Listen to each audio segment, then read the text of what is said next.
And we're live. Woohoo! So here we How are. how could technology break for this one? Here we go. Exactly. Well, here we are on American Thanksgiving with the Canadian and the Brit. Yep. I'm presuming Thanksgiving is literally thank God the Brits left us alone. That's my logic for what it's probably for. Well, seeing we celebrate a month earlier than the Americans, and yet we're still attached to the Brits. So go I figure. mean, we celebrate someone trying to blow up the House of Parliament. So there we go. That shows what a weird this country is. Like, bonfire night. What's that? Oh well, someone tried to blow up something 500 years ago. It's like, are we celebrating him failing or trying? And no one can answer that question. Well, So see, and then I kind of felt bad today because, well, I didn't feel bad about doing a happy Thanksgiving to my American friends, but then I'm like, wait a minute. I didn't do a happy Guy Fawkes Day to my British friends, so is that going to cause a conundrum or what have you? Britain's very small and unimportant nowadays. We're too busy fighting ourselves all the time. So Hey, but I don't know. Obviously, and we're not going to get into politics. no. Hey, Hey, Constance. Constance. Woo, my big strong coffee. I like a Nice. strong coffee. I cannot have a coffee tonight because I have a job interview tomorrow morning. Oh, that's right. Yeah, so I've done no prep for because I have no information about what they're going to ask me. So I'm going to have to just assume that I'm awesome enough to pass it and go from there. So that's going to be fun. It's at work anyway, so. Yeah, I was going to say, but you've worked in the same company hey, Jenny, how are you? Hey, Jenny. Welcome. But you've been in the same company for a while, and I'm guessing Yeah. you know the people who are going to be interviewing you. I do, which I don't think is normal for what's going on. Because what it is that they don't normally promote to the level I'm going to and keep you in the same place. Because they want you to have a fresh start somewhere else where people don't know you, which I understand, because especially when you've been there that long. So this is a little bit atypical for how they normally do it. So hey, Sue. So yeah, I'm quite lucky because I'm going for the interview. Then I'm going out. I think my interview's at 10, so it'll be about an hour. It won't take that long. And then I'm going to go and meet Jenny at the Trafford Centre straight afterwards, and then straight from Trafford Centre to get the kids. So I have a busy day tomorrow. You better get to bed early tonight, not up till the wee hours on Voxer. I only need 6 hours max. I'll be fine. As long as I don't drink coffee, I'll be okay. Probably. Really? See, coffee doesn't affect me. Like I can finish a cup of coffee and go to bed. It's the insomnia that keeps me up, not the coffee. I used to be like that until this year, which is bugging me. So don't know what's changed, but this year, and it's not all the time. If I have a coffee and go straight to bed, I'm fine, gone. If I have one and then don't, then that's it for like 8 hours. Can't sleep. It's weird. Really? I need to time it very carefully. And yeah, we can catch up tomorrow. You can stop me buying any more books. You have what? 2 more months? 5th of March, I think I said I'd stop. So ooh, yeah, 4 months. 4 months in total I'm doing. I have bought one book. I have bought one book, but it wasn't for me. Because I bought Noah Wheel of Time ready for the read along, so he's got that now. Well, now that I've had my semi-fun, I brought my set up. Oh, nice. So I brought up box set number 1 because I brought the Tor Public Mass paperbacks. And hopefully Noah's sleeping, but yes, they're all much crushed. Oh, no, he won't like mine. What's for The Eye of the World is what we're starting with, right? Yeah. How on earth do you have that in 2 books? I've actually got them next to me. When did I get? Let me just check when I got these, because when were these published? When was this? Mine are 2003. Yours are 2003? 2003. Now, we'll ignore the fact that we have some mild scuffing on the Yep. corner there. But yeah, I have the World is in two. Let's do it that way so it's right way up. 2 books, which you can see quite well read as well. Yeah, So I'm surprised it's in 2, though. So someone was saying to me, and I can't remember who it was because we were talking about this. Hey, Kat. Hey, Kat. They were saying that there's a few series where they have really, really chunky book ones. Yeah. Where, and I think they are all Tor books actually as well. Tor or Orbit as publishers, where they will split them sometimes, so it's a little bit less intimidating for a reader. But I mean, even then, the smaller of the two, which is book 1, is still 381 pages for book 1, and then must be 500, 470. So that's about 800 pages between the two. Yeah. Well, mine, and I just looked, mine's 2002, and that's through Tor. Yeah. And the first book is 814 pages. Yeah, which I didn't realize it was that big. Yeah. And then this part is the glossary. That's the glossary. Yep. And then there's a little bit in the shadow. Is that not? That's not the next book. So there's a bit of something from another book. But yeah, that's all of book 1. But yeah, Shadow Rising's book 4. You can tell on this page. Oh, that's tiny writing. Well, it's tiny writing, but can you imagine being a struggling reader and trying to distinguish between where one page ends and the other starts? Yeah, you see, mine. That's very well. That's just opened and like flopped flat. This one isn't too bad in terms of like the distances on the map. Yeah.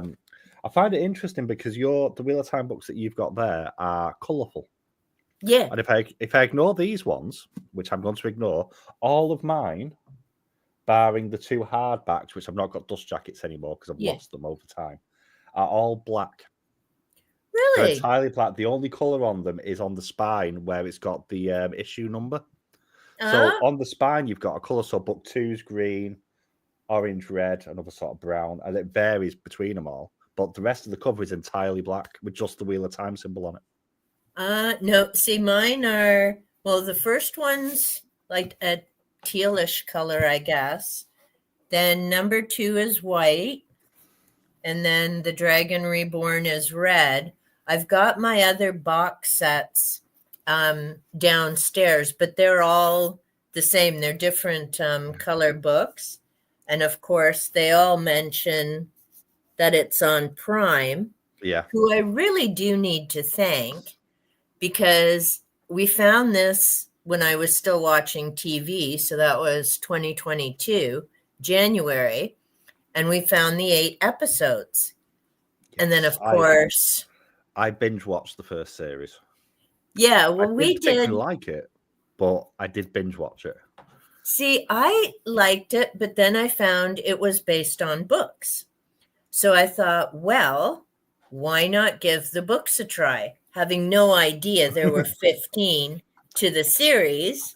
You can build a house out of Wheel of Time books. Oh, no doubt, right?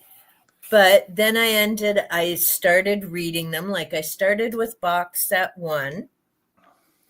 And then I'm like, well, now I need to know how it ends. So then I got 2 and 3 and 4.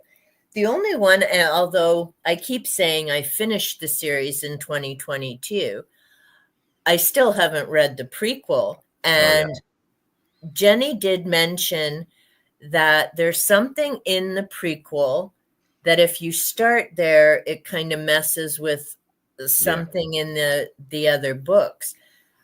I'm almost tempted to try and speed read through the prequel to find out. But then I thought, well, we're starting in January, right? Yeah. So for anyone listening who's interested, now I know Dee Dee also mentioned she may be interested. Was it Dee Dee? I was trying to remember who it was, and I couldn't for the life of me the other day. and everyone I've asked has said no, it wasn't them, and I've not asked Dee Dee. Yeah, it's DD. Okay. I'll And poke her in the Discord. yeah, and you've started a Voxer group, correct? I have, and then for people who don't have Voxer, because it's not really a thing in the UK. Yep. I will in Noah's Discord. I've already told him I'm doing this. Sorry, Okay. I've already asked him permission to do this, I should say. We know you told him. Yeah, he doesn't have a choice because he gave me administrator privileges. I'm going to be creating a group in there as well for people who use that as well. So there's multiple different places where people can talk. But I know Hermit's doing it. Noah's said he's going to try and do it as well. I don't think people realize how big. I know they know it's big books. I don't think they realize they're How many big books. They know how many. I just don't think they realize that the average page count is about 746 or something. It's each. insane. Well, that's why I figured if we looked at a book a month, roughly, depending on how everyone's doing.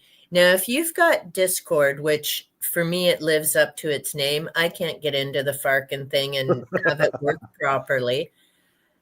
But then I'm wondering if maybe even set up something through Google Chat, which everybody has, because if you're on YouTube, you have a Google account. I have never used Google Chat, bizarrely. So, I don't know why, but it'll be straightforward, I presume.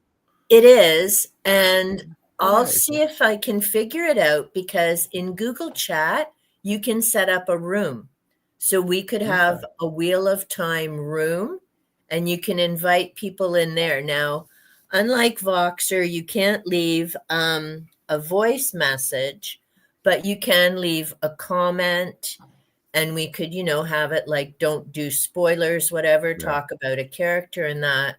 But I was wondering too, and see how you feel about this, of even doing like maybe a monthly live stream with the people doing Wheel of Time. Yeah. Well, I was going to float that idea because I would love to know everyone, because I can't see everyone getting to the end of the series.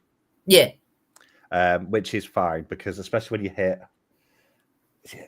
about book 7, I think it is, that's where apparently the bloat happens, which never bothered me when I read it. So there we go.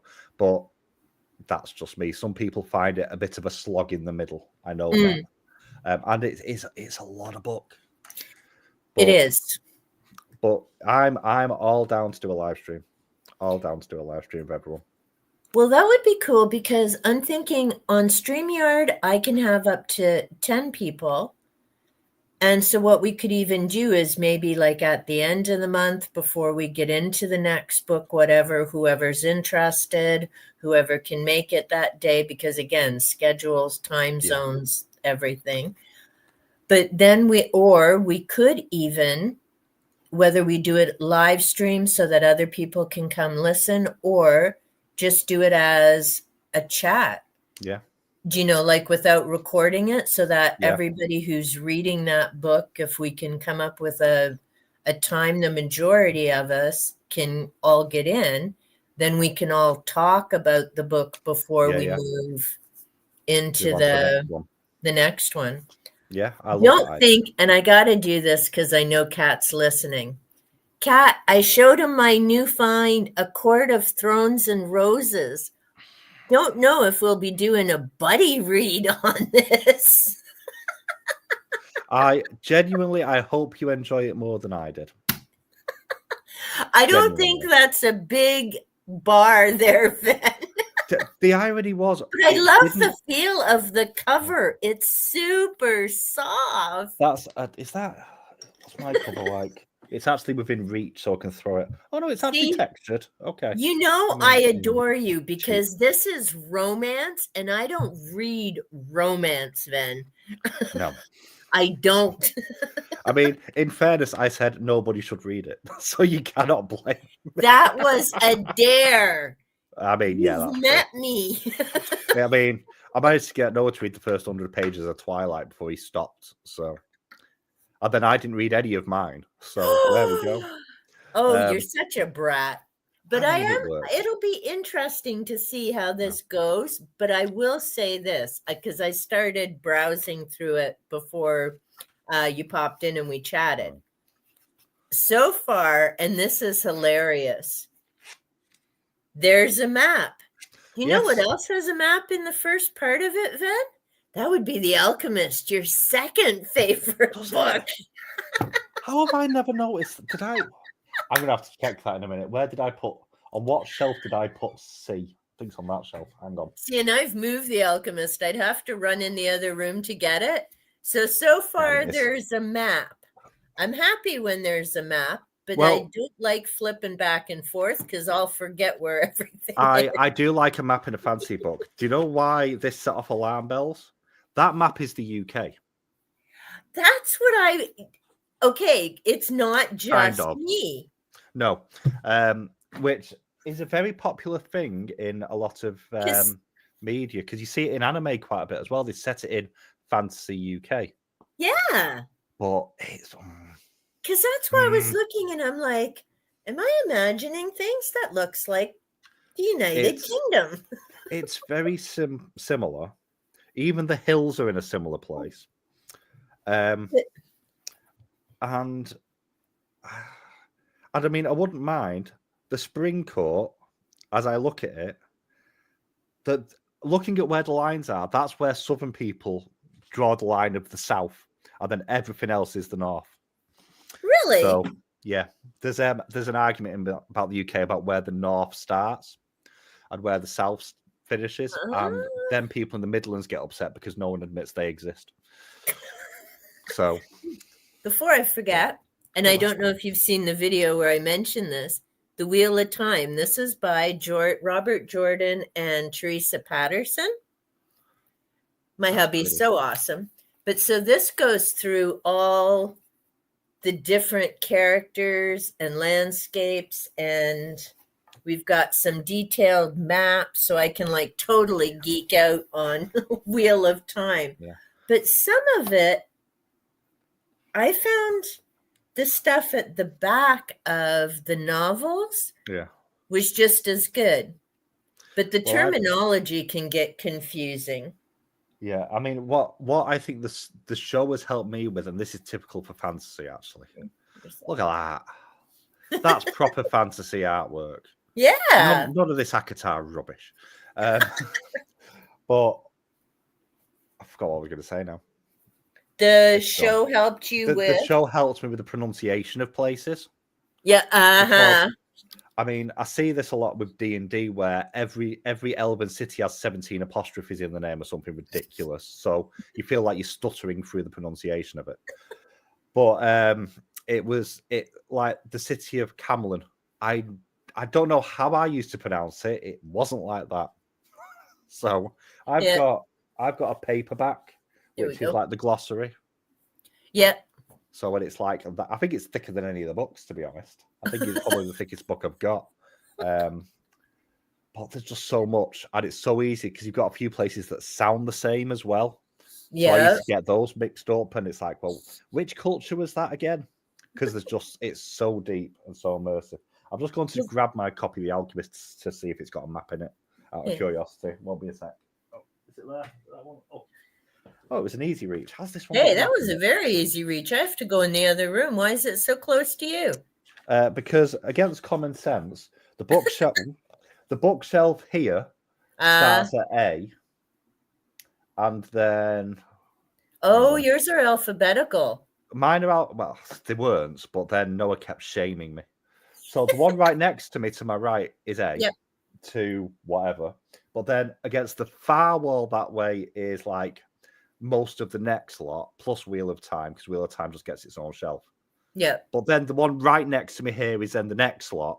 And then I've got another one here, which has which is mainly just Discworld, to be fair. Because again, it gets its own bookshelf.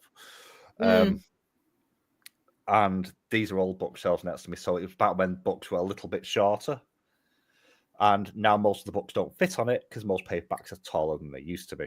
Yeah. It frustrates me. I don't think this has got a map in it. They're a lot fatter than they used to be, too. They are, which I didn't realize that this doesn't have a map in it. That's another reason to hate this book. Maybe Paulo knew and he didn't include the map for you. But I like maps. That's just made my enjoyment worse. Like, why? Well, that's just Okay, so adorable. now, okay, Stay. entertain the troops while I go find my copy of The Alchemist. I'm going to get really, really jealous now. Because it used to be here, but I have to go in the other room. Fair And enough. and if Ven doesn't behave, everyone in the chat, let me know. I am a good boy. So, does anybody know where Elaine lives so we can take the book off her so she doesn't have to read it? But other than that, how is everyone? I'm going to do a tiny little bit of Oh no, I'll ask first before I do that. I'm back. Okay. Nobody's admitted to telling me where you live so I can come and stop you reading Akata. Well, it's Canada. You got a hell of a flight. I am willing to do that. Okay, so here's my cover. That's a much nicer cover, first off. It is. And, okay, it's not there yet. Where is Jenny, really? Oh, it's in the bonus section. Do you have a bonus section? No, I have a section that says buy more books. No. Like, I genuinely. have a bonus section. Looky Loo. Looky. See? Bonus. So with mine, I got a reader's guide. I do like it when they have reader's guides in books on a side point. I really do I like have that a as a couple little of addition. them. Then I have the map. And I knew I had a map because I included that in my video on this. Then there's some info on the author, but there's also questions to do a book club. See, with it. I like that. This has right. So this has it has like all those other books. Like, so this is literally, it's got, that's the cover. See, I've seen that one. Yeah, see, now this isn't, I've just realized I've got the wrong screen up, so I'm out of time. So the cover that I'm used to seeing looks like a leather journal. It's not actually leather, but it's got like the wax seal down here. Yeah. Much nicer cover than this. So when I got this one, I was already disappointed. But literally, it's got a little bit of the foreword, like this is who the author is, and they've written all these other books. Yeah. And then you have at the back, after the epilogue, which I can't remember anything about, you have Life is a Journey. And then it just tries to sell you more Paulo Coelho books. Yeah.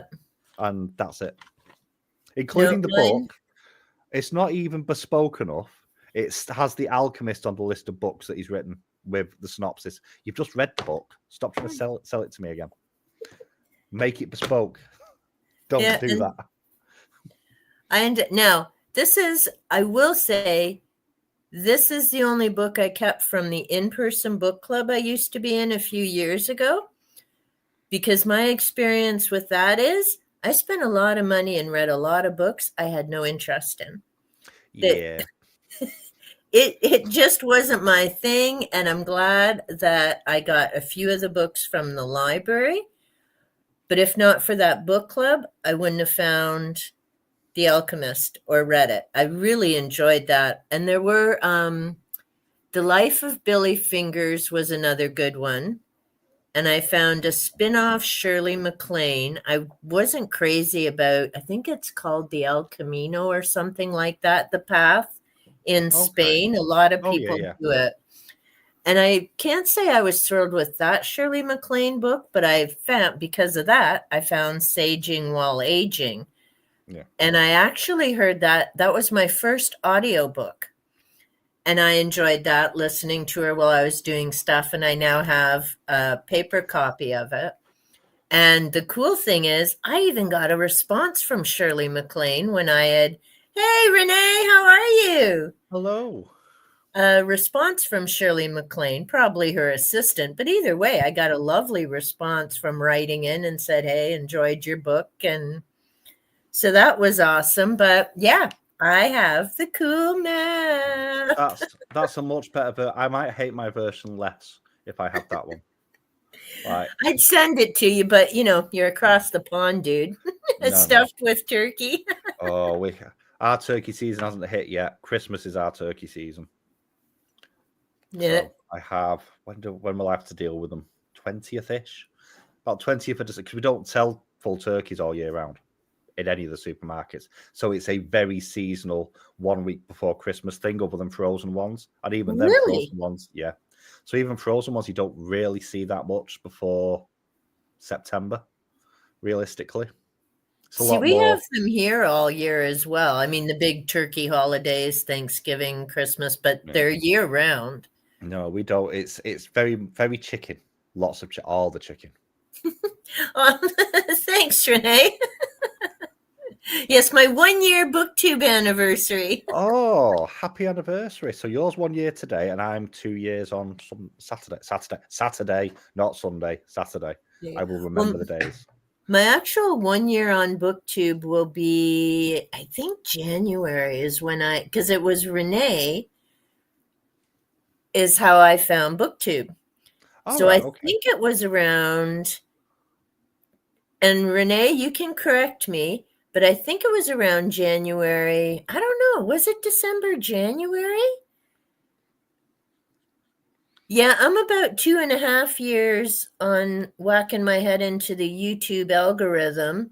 Oh, And that's head hitting about, a concrete wall. yeah, about a year on BookTube. But I have to say, BookTube has been an amazing experience. I mean, that's why I did that video. And if you haven't seen Kat's response, check her out as well.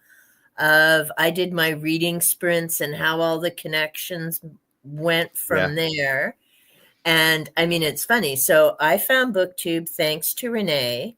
And then from Renee, I met Alan and Greg on their Monday night live stream and their videos. And then that rippled out. And Kat, I can't remember how I found you. It was either someone recommended, and then so I ended up meeting Kat and then watching her videos. And then I thought, well, I've heard about these reading sprints, and I popped in one Friday. And then a few Fridays later is when you and I started yeah. chatting. And then you and I chatted, and then I met Noah, and it's just been this It's huge ripple out, which is amazing. it's an amazing avalanche. The only Yeah. drawback is there's not enough hours to watch everything. That is that Yep. at this point now, that is the biggest challenge. The balance of how do you watch? Because everyone makes such amazing and different stuff. It's so difficult. Absolutely. So my watch later list is nearly as bad as my TBR at this point. It's scary how bad it is. But See, and I've started doing the watch later, and it is a challenge. And I know there's a couple videos. It might have been on Jack's Spreadbook Joy or someone else's recently about how do you keep up with, yeah, because it's true. Okay. Renee just passed 1 year in November, happy and anniversary there's for you as the well. Christmas music tag, and that will be up next week, Renee. I've got it uploaded. So I did the Christmas music tag. Alan had tagged me in that. That's one of my December ones I need to Yep. do. Yeah, that one's kind of time. Yeah, I'm time saving that one. sensitive.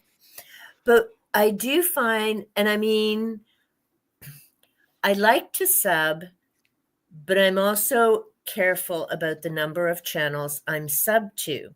Yeah. Partly because, and Jack mentioned this in one of her videos, Spreadbook Joy, it's great to sub to a channel if you're going to watch the videos. Yeah. Because sadly, what happens is if you sub but never go back and watch, and if you have a lot of people who do that, it does something with the algorithm. You're killing that channel because YouTube isn't seeing, because YouTube doesn't care how many subs you have, bottom line. But what they're looking for are likes and comments. Yeah. And if you have that interaction, so it's the viewers that you want coming in, subs, not people not subbed, that's where you really want to get your bang for the buck, because once YouTube realizes someone's interacting with your content, the more people interacting, the more they're going to push your videos out, the more chance you have of gaining more people. And I'm not saying I don't appreciate all my subs. I do. I appreciate every single one. But I really focus on that returning viewers number, which, woohoo, since October, early October, I think I haven't dipped below 130 returning viewers. Woohoo! I've not looked at mine for a while. I need to spend a bit more time on it, to be honest. That one I focus on. Yeah. Something that was really interesting, and I can't remember what channel it was. I don't think it was a booktube channel. I think it was, one of the tech channels that give you hints and tips. And they were talking about YouTube Shorts specifically. And when you do a video, before you put it up as live for the first time, you have an option in your video list to not put it on a subscriptions feed. So if you click that, it will never go on someone's subs feed, but it'll just go out into the ether. Because especially with a short, you want it to hit as many people as possible. And if your subscribers just flow past it, as often happens, that damages it on the algorithm. So they actually said it's like, tick it as not for subscribers, kick it out there. And then if you've got people that you know will watch it, just forward it to those people. But it'll hit these random people who might just be more interested in that, especially if you get like your hashtags right. It'll fight the right people rather than the people in your own community, especially if you read a lot of varied books as well. Or lots of different genres. It won't be as scattershot. It'll just go and find the right people, and that can actually drive the engagement up more, which I found quite interesting. It didn't work for me. But to be fair, none of the stuff, because I watch Nick Nimmin mainly because he keeps up with any policy and thing updates. And I've checked out other ones too, Buddy, I like as well. Yeah. But the stuff that they've suggested, I'll be honest, I've tried it. It's done nothing for me. It's been hit and miss. But do you know what I find freaking hilarious? For a month now, I haven't had like or subscribe anywhere in my videos. I don't say it. I don't put it in text. I don't put it in my description box. And you know what? I've had more subs in the past month than I've had in eons. Well, it doesn't like the S word, does it? The platform, it doesn't like the S word. Apparently, it doesn't. I think it's fine in videos, to be honest. But I've always been really bad at that anyway. I try and get people to talk to me about stuff, but people tend not to watch to that part of the video anyway. That's just the nature of YouTube. People don't watch the whole video, or they'll get to what they think is their natural stop point and go next.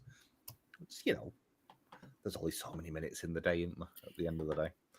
So, and that's the it's something that I did a response to Kevin Towles recently, because he was talking about.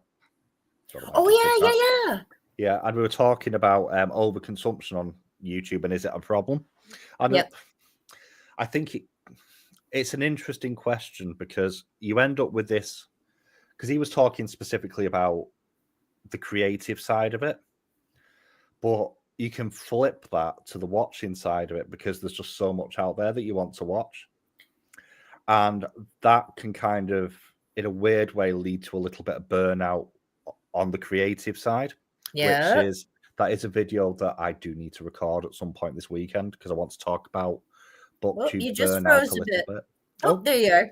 No, we're good now.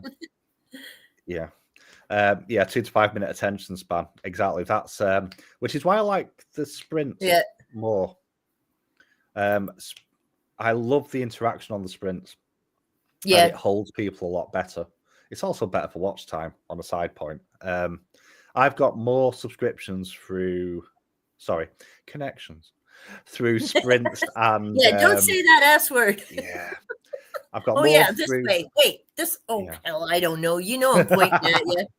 God. But more through sprints and going into and talking in other people's sprints than I have through videos, as a rule of thumb. Not always. It's a bit up and down. And actually, bizarrely, I get probably the same amount through community posts as I do through videos, which is really, which it's someone put, and it must have been, I think I've been on for 6 months ish, and I don't know who it was, but someone actually put a comment in a video going, use your community post more. Yeah. And I've used it ever since, and it works. Especially if I'm feeling too lazy to make a review video, I just go, here's a picture, it's good. Which is my current approach to reviewing, to be honest. But well, see, and Renee makes an excellent point, and I know Kat and I have talked about this a bit before as well, because she does shorts. I've never done shorts, and I think Kat and I started YouTube around the same time. We're both over that 2-year mark, but Kat's double my size. She also does shorts on a regular basis, and so she's gotten a number of subs that way, which is great. I just stick with the longer format. And I think that 2 to 5 minute attention span is an excellent point. Shorts are quite popular, and there's a lot of different ways to use them. It's my brain just not my thing. My brain I'll have an idea, but I can't execute a short properly. I've done a couple. There's one that I made, I think might be the first time we did the horror theme in the July. Wasn't for this one. Don't Die July. Yeah, so I don't know if it was the first one of that, or we also did a horror theme for the October that year as well.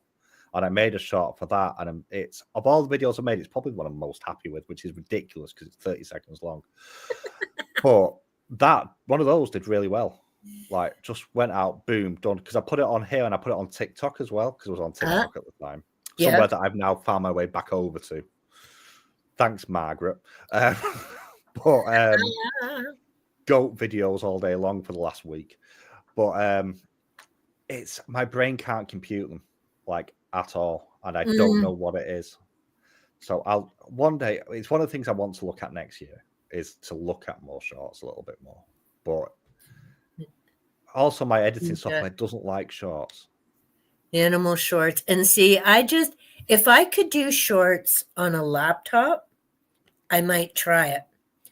But it has to all be on the phone, I think.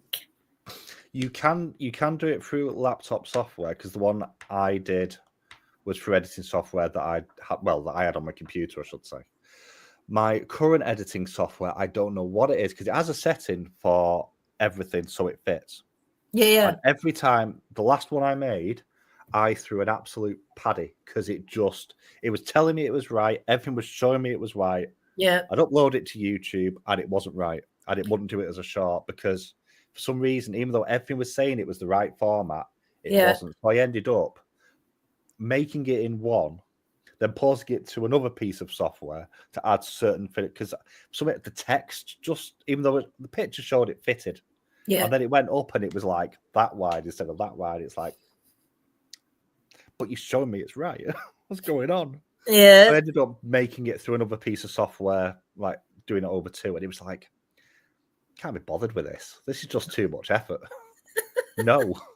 And I've done it a few times since, because Noah doesn't have this problem. We use the same software. He doesn't have this problem. So I don't know what it is. So it's annoying to me. I might try and do it more on my phone, because my camera on my phone is pretty good. So if I can do that, I might be okay. But we'll see. Also, congratulations, Kat. Because you hit, is it 700 subs? Yeah, she's over 700. See, a lot of congratulations going around, anniversaries and subs. There's a lot of Q&As going around at the moment in the last 8 weeks. A lot of people have hit a load of milestones at about the same time. They have. And a lot of amazing shout outs from people as well.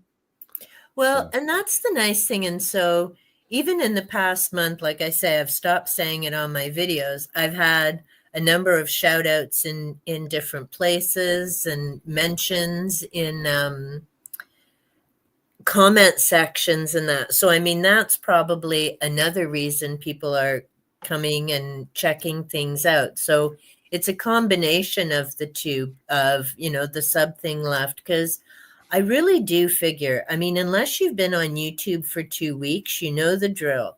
Go in, like the video, leave a comment, watch the whole video, And it still does boggle my mind how few people hit the like button. Like, I know with some of the channels I go to, and I'm, not there as soon as something uploads, it'll be 5, 6, 7 hours later. There's been a number of views, but no likes.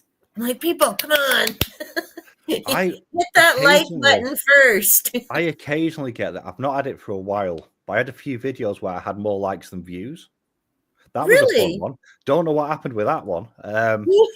Very, very strange. Like, just once in a blue moon, it just throws it. I think it's assuming it's bot watches sometimes. That's what I assume it's doing. But then it doesn't take the like away. It just takes away everything else. And I'm stood there going, this isn't how maths works. What's going on?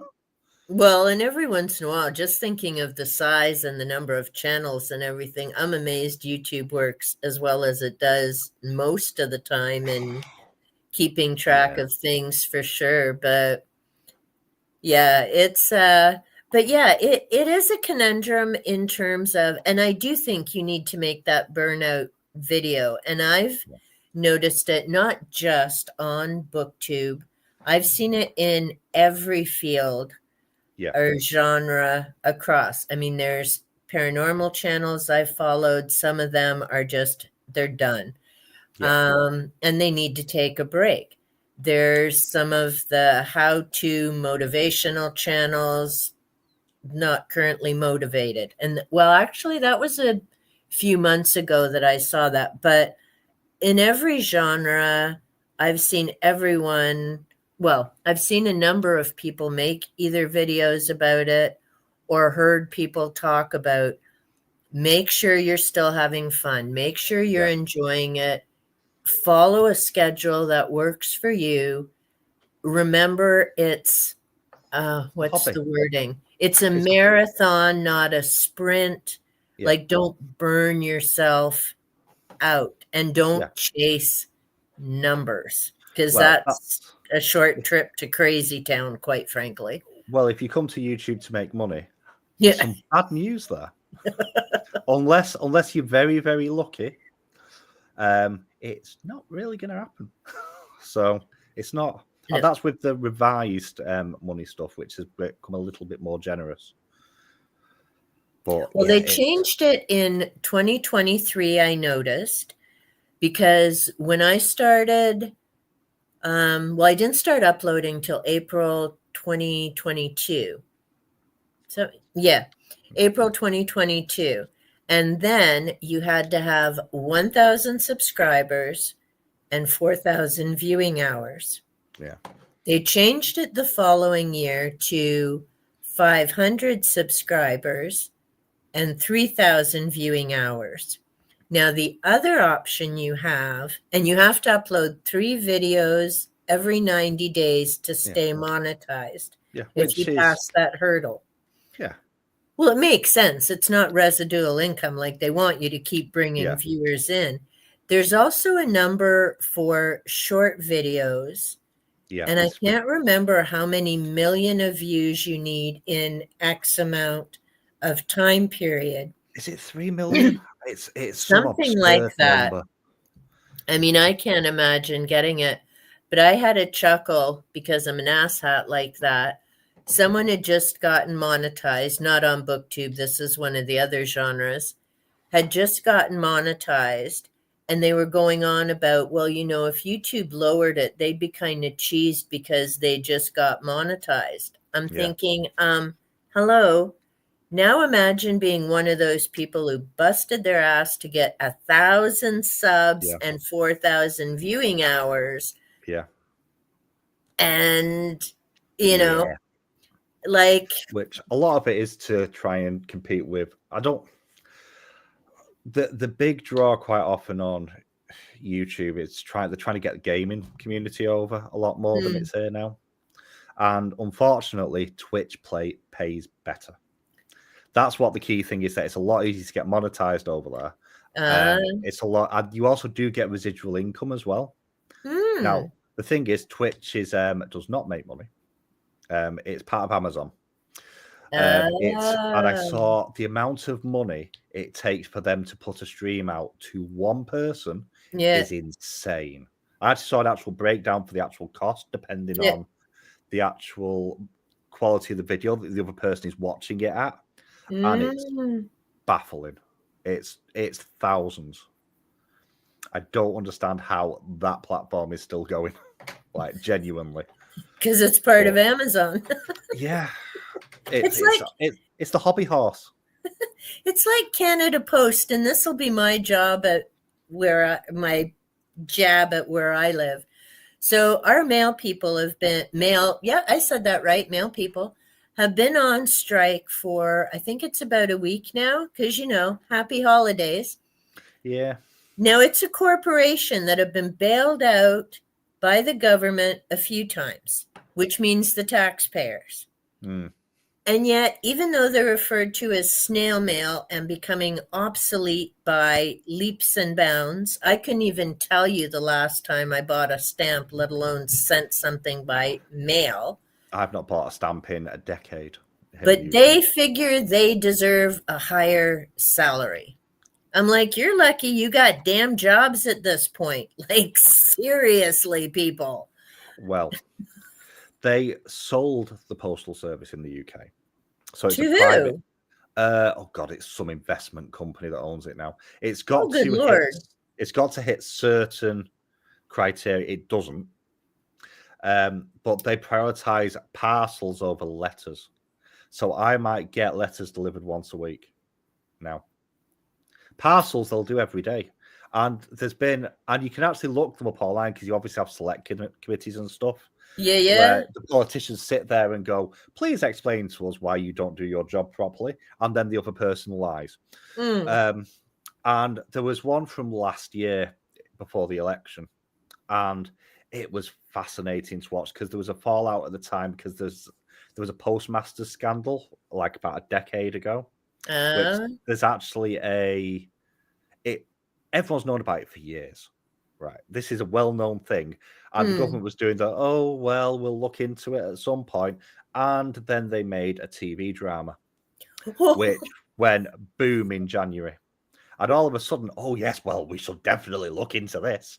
It's going to cost billions because what they did, they introduced electronic systems. Mm, And basically, there was a fault in the system, which the system creators knew about. And it made it look like postmasters were stealing. So hundreds and hundreds of people were fired for theft. mm. So people have obviously unalived themselves because of this. They've lost their families, they've lost their Oh, livelihood. And it's been a battle for about 10 years. And all of a sudden, everyone's going, oh, well, this isn't very good. We can do something about it now. But it's because it's a private business now. Even though it's got to mm. hit certain things, it's like, well, this was up in one of your offices. That's not company policy. But it was up in one of your offices. Definitely not company policy. So why was it there then? Because that's the seal of your company right there. Yeah. And it's like, and it's horrendous. I mean, I know people who work for the Royal Mail, and it's Mm. there's nothing particularly royal about it anymore. Put it that way.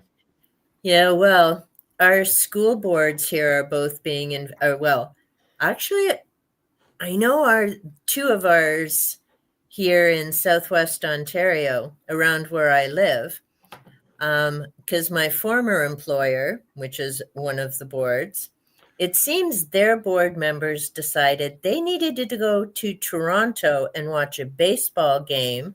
So they had their rooms in the big, I don't know if it's called Sky Dome or whatever, but they had the rooms there and it was called professional development. Now, that's the public board.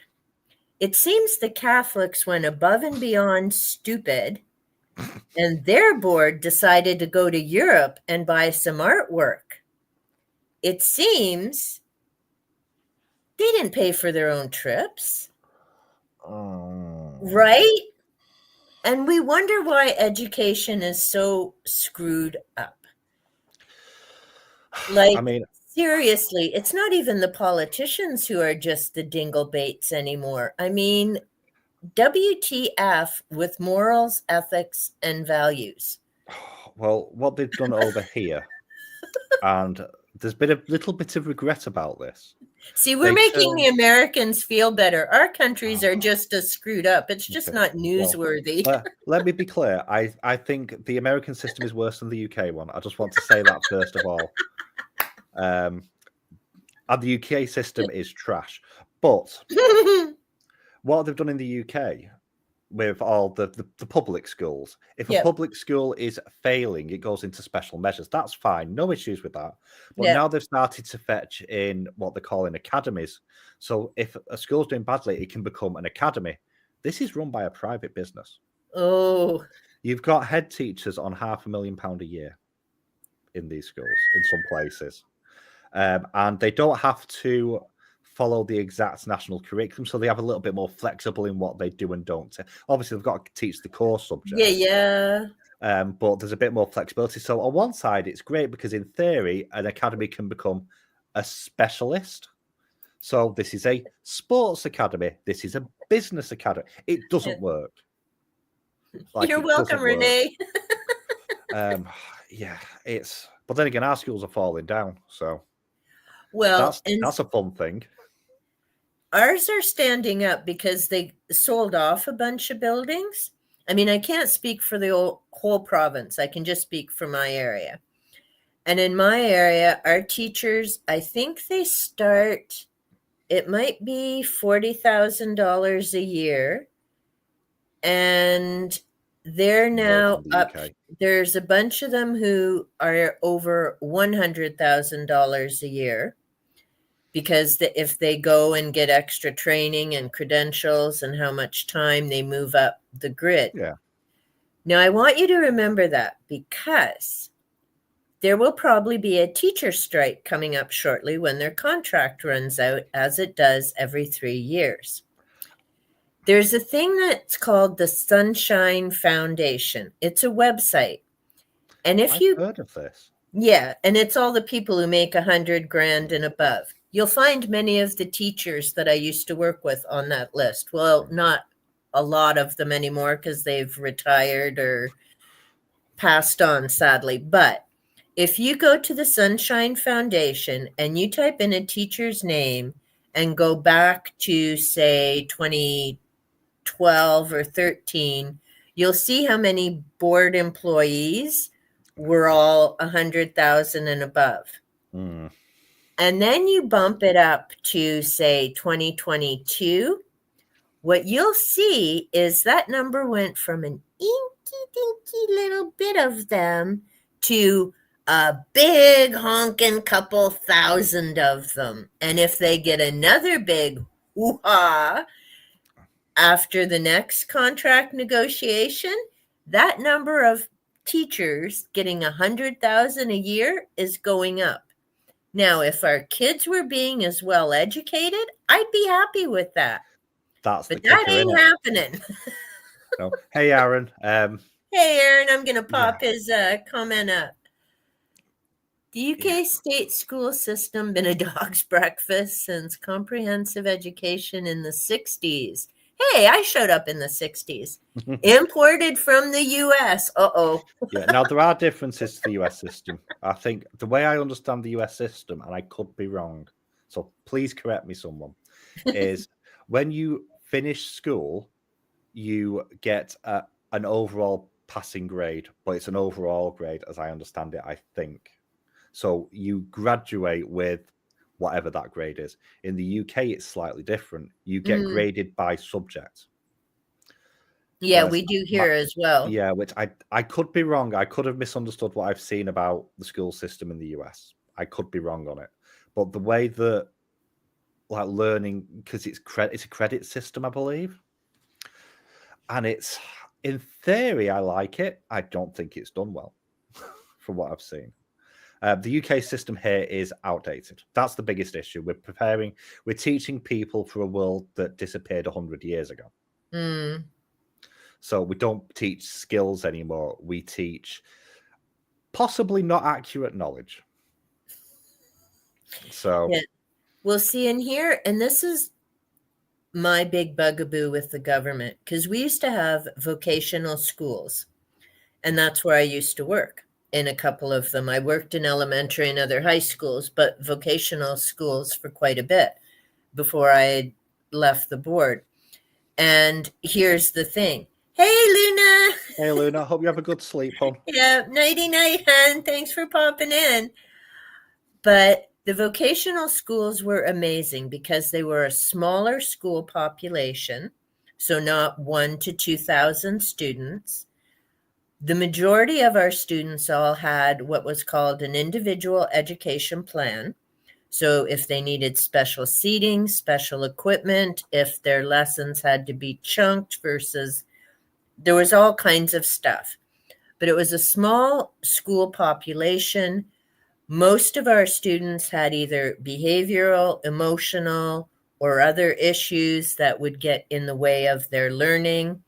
I refuse to use that LD term, and kids who would come in my room and make the mistake of telling me they were LD, I would explain to them very clearly, you are not disabled. The education system is disabled and screwed up. You are not. You have learning challenges. You have learning issues. Never tell me LD again. And the other kids knew what was coming. As soon as someone would pop that LD term out of their mouth, and the other kids in my room would all put their head down because they're like, oh shit, it's gonna get real. And I still, for all the terms and semantics people get caught up in, I cannot believe that damn term is still in use, and there's an agency that uses it. I'm like, really?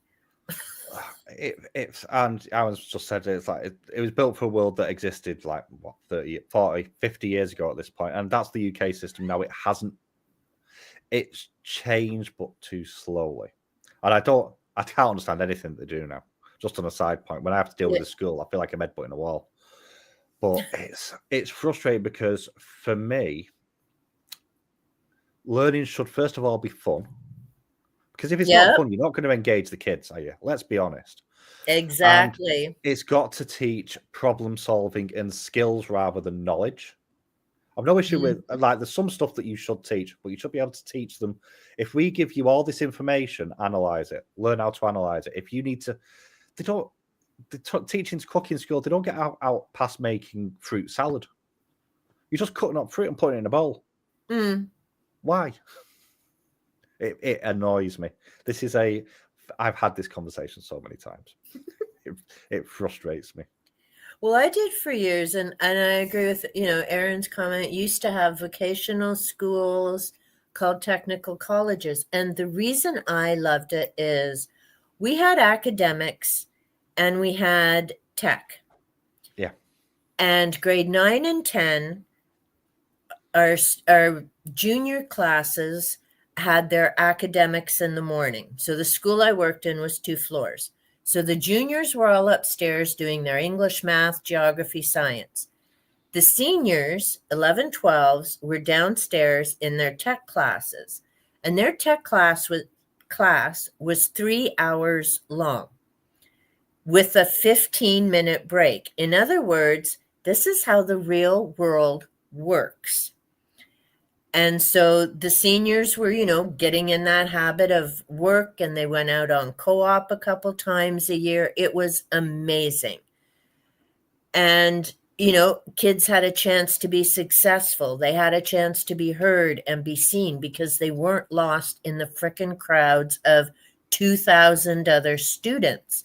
And if a kid wasn't showing up for classes, guess what? Staff noticed because we knew the students in the building.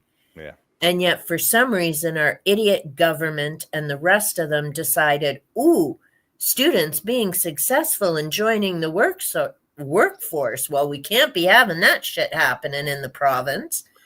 See, my mouth.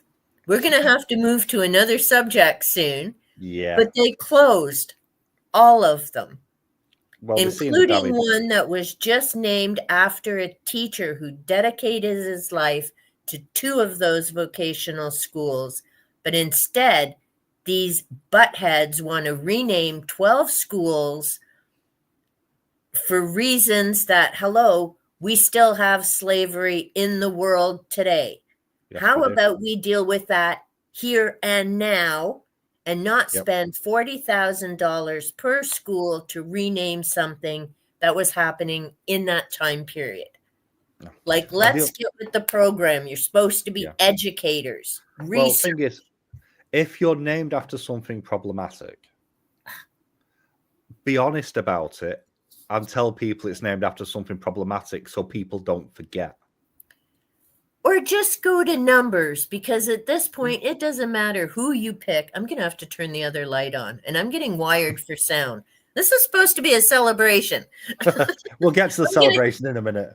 yeah, I know the smell of my cake is driving me crazy here. Based on Constant subject. US is based on subjects. All right. Two, I might have misunderstood what had been don't explained think to me then. humor is in the social of these educationalist movements. No, and we do see that in the UK where we have a lack of skilled labour. Well, and it's happening here too. Yeah, and it's beginning to turn back around a little bit, but not fast enough. Well, that's because they're finally starting to figure out, wasn't this a great idea? Wait, who's going to do all the work now? Well, the way they've done it here is they changed the law so you don't, when you leave school at 16, you've still got to be in some form of education technically. Oh, bless. There's Tiki. The other reason I need to eat the cake soon, because that little bugger's going to walk across the table and get up in the bookcase if she notices it's up there. Oh, yeah, so what they've done here is they've actually they've technically not, but it used to be you left school at 16. Yeah, and you could go and do education, or you could go into work. Yep. In theory, and it's not enforced, so it's a stupid law. But in theory, now when you leave school, you've got to go either into a vocational course, which is part work, part trade, so like carpentry, something like that, or you go to college. That is in theory how it works now. They don't enforce it. Well, see here, some brainiac had the great idea, because you have to stay in school until you're 16. You can't legally drop out before that. But here in Ontario, not only did they get rid of grade 13, because we used to have the two streams. If you were graduating in grade 12, chances were you were going to work or on to college. If you went to grade 13, the plan or the idea was you were heading on to university. Then they had the brainiac thought, well, no, let's do away with grade 13. We don't need it. So now you have 4 years of high school only. So good and fine, they did that. Then they come up with, well, maybe some people aren't ready to go to college or university after grade 12. You can do a victory lap and come back to bump up your school average, because that really works well. The victory lappers, of course, are all coming back and serious. So now you have these victory lappers on class lists where there are kids who can't get into the course they need to graduate. It's a mess. No, that's... But then recently, thank you, government, they decided this isn't fair to have streams of applied and academic classes. We're hurting some people's feelings. So we're going to start doing away with that slowly as well. And we're just going to throw you all, whatever your abilities, into one classroom. And I have to say, I actually feel bad for the teachers at this point, because how do you come up with curriculum for kids who are in high school who, by the way, cannot read independently? I know, I used to work with them. And kids who are reading at university levels and not have a circus in there. But it gets better, because guess what? Here in Ontario, you can stay in high school until you're 21 years old. Yep. There is a cynical part of me, which is probably accurate. And remember, we're live, so don't get me kicked off YouTube. No. But there is a cynical part of me that thinks that this is deliberate and by design to reduce the level of education so that people can't analyze the lies they're told by people who want to stay in power and stay rich. It's scary stuff, isn't it? Because, critical thinking, how much do they consume? And I know they're doing it in the classrooms. I used to take away cell phones and stuff. Yeah. They're watching their Facebook, their YouTube, and everything else, and not listening to the teacher. And the teacher can only do so much. It's, hey, Nicole. Hey, Nicole. It's just, see? Nicole knows she's booping the like button. We got to get more people doing that when people are watching videos. But okay, we're gonna get let's past move away from that. Education thing. All right, what cake do you have then? Because we're celebrating. I ate it. You already ate it. I ate it. I went with Noah to Tesco, which is our big supermarket in the UK, because I wasn't going in work because I'm on leave. So I had to go somewhere else. I got technically not a cake, I suppose. But I've got 2 vanilla slices. They come in a pack of 2. So it's literally like 2 pastry layers, quite thick and hardened, with thick custard in the middle. So it's like dead thin, then thick custard like that, and an icing top. Oh, yum. So they're very nice. They're very difficult to eat because there's nothing when you bite into it. Stop it, just squashing together and just going blurp everywhere. But I tried. I will enjoy cake for you. That is a nice looking cake. I had my hubby pick me up a cake yesterday because I'm like, I need cake for the live stream. I had cupcake with Jenny, so I had chocolate cupcake with Jenny. I'm having vanilla cake, and Tiki's still sleeping, so I don't have to quick honk this down. Not one bite gone. Exactly. Although I'm surprised because Panther and Xena love the white icing, but it's yum. So I'll be eating vanilla cake for a few days. I mean, that doesn't sound like a bad thing to me, to be honest. We don't do dessert very often, but it's a nice and look. Little candy sprinkles. You see, I'm seeing blue candy. This is my lunch, by the way. I'm seeing blue candy and thinking that's probably banned in the UK. But there we go. Yeah. But do you know what we haven't done? The 10 questions? Yeah. Shall we try some of the questions? Hey, Jenny made me do all 10 of them. I need her on more often. She's like Little Miss Strict. I know. I think we'd answered 2. Did we do 2? I think we did 2. Lord. I don't know, but I always have them handy. So here, I'll ask while I'm eating, you can answer. Yeah. Oh, here you go. Well, the answer to number 1's a no-brainer. How long have you been on YouTube, on BookTube? 2 years on Saturday. You say it's a no-brainer. I've got it wrong multiple times in the last week. So because you had the year right. I did have the year right. Jenny's jealous of my cake. Yeah. We'll have cake tomorrow, Jenny. Or something just as nice when we meet up. It'll be fine. Okay. Number 2. What inspired you to start a channel? This was Noah bullying me. This was entirely peer pressure. Not entirely. That's unfair. So I've said this elsewhere, I think, but I hyperfixate on stuff. So I've been for years and years. It's not really been books. It's been games. Books is my latest addiction. It's replaced games and it's now catching up. I still have more video games than books. Seriously? Yeah. I can actually fetch up my count. Well, I can't fetch up the count, but I can open everything and add it up very quickly to see how many I've got. I must have over 1,000 video games. They're all on the computer. They are. They're all technically not owned. Digital rights management. Not going into that one. I had a discussion with Greg about that relatively recently, actually. Because I know we did a video of it, but where's my library? Do you actually have a count? You don't have a count. Why do you not have a count?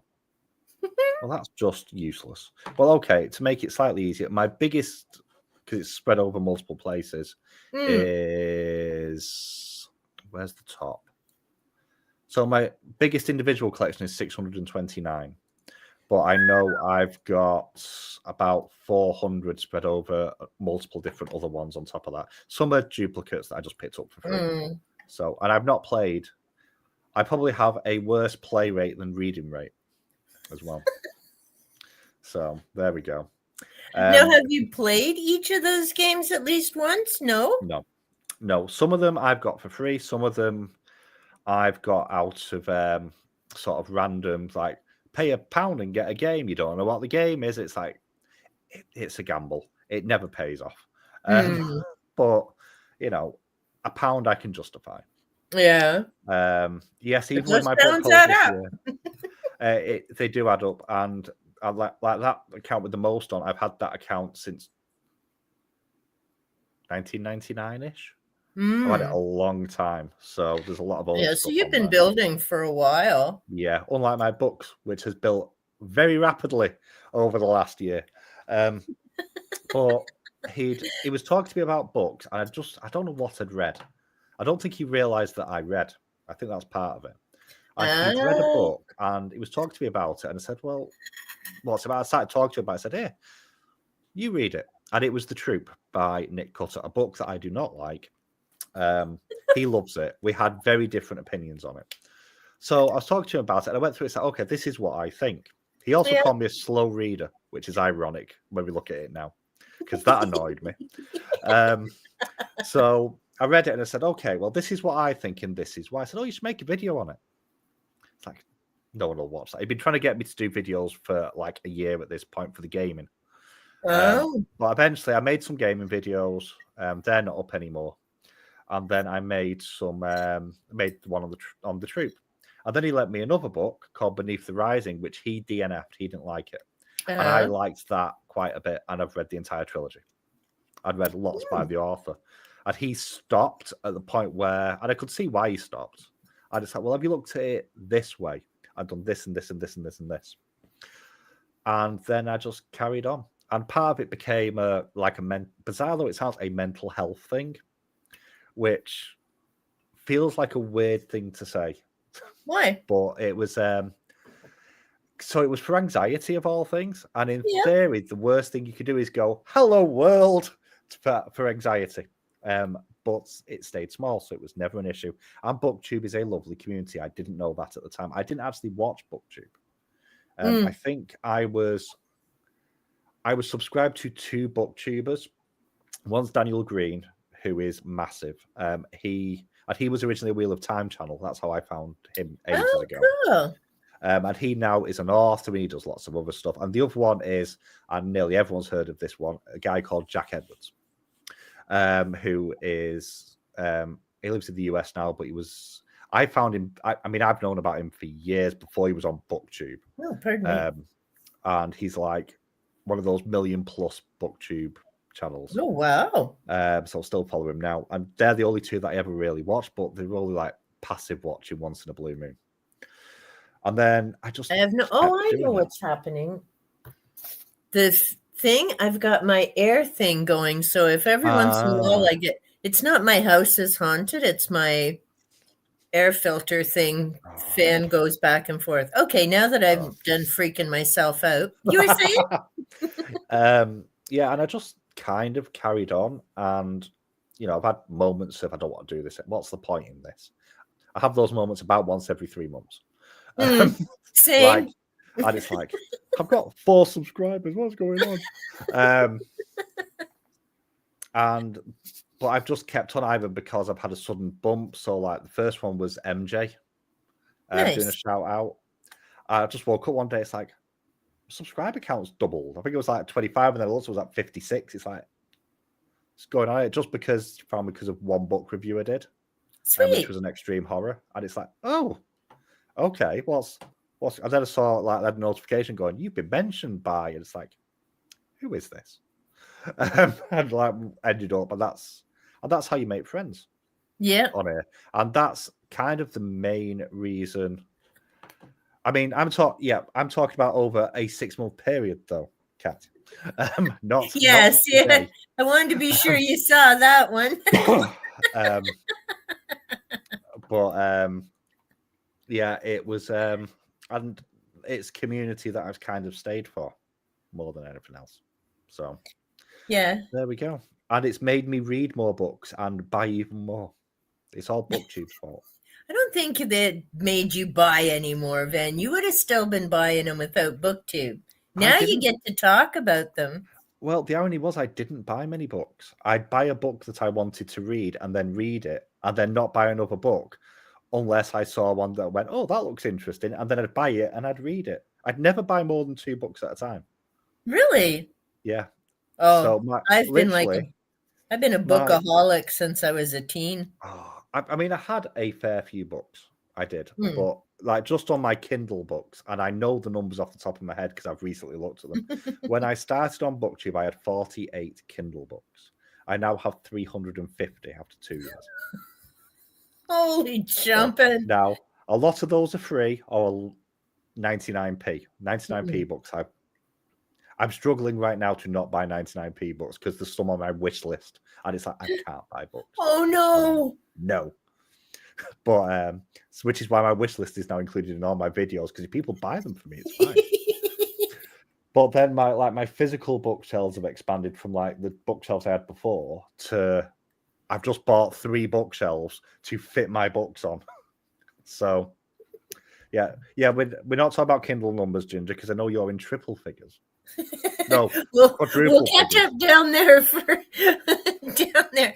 So Aaron's saying your house isn't haunted, but you never know. But I do. I live with cats and study the paranormal. My house is clean. Thing is, Noah likes the paranormal, and Noah has a cat. Yeah. And his house, he insists, is haunted. He did have experts. I'm going to inverted commas that one. He had experts go around to check his flat relatively recently. So he hasn't told me much about what's happened.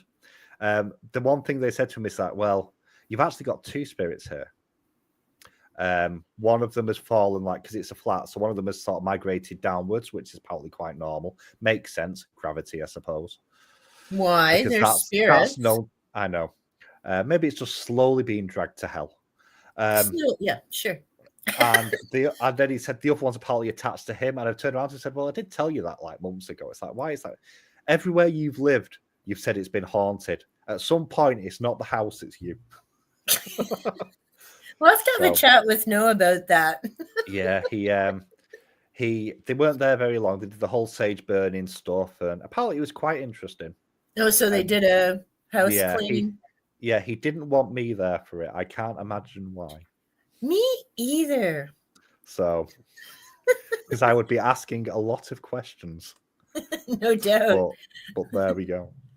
So Kat saying, because with and again, you never know. And Kat and I had a lovely chat the other day using StreamYard. I love that feature. I wasn't big on Zoom, but then I wasn't connected with all these booktubers then either. And so this has been kind of a lovely new development.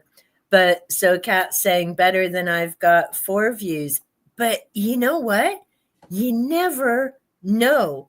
There are videos I've spent hours, like between the recording or researching the information and editing and all of that. It goes up and it's, meanwhile, I'm like so excited about it and it goes nowhere. I do something that I, not cut corners, whatever, but doesn't take me near as long. And it'll do flipping great. And I'm like, so what's the difference? Was it the upload time? Is it the content? Like what? Well, if I drop into now, because I've actually got my analytics up.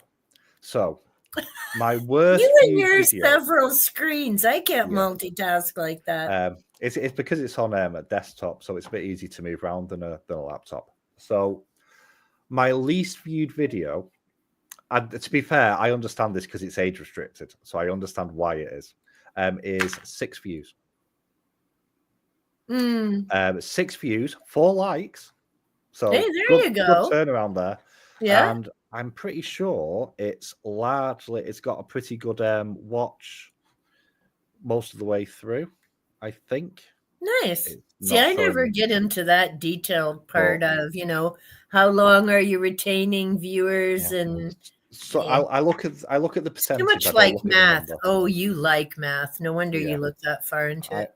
I do. I look at the percentage only because I don't think the actual viewing time, although it's important for like Hmm. monetization, which I maybe one day.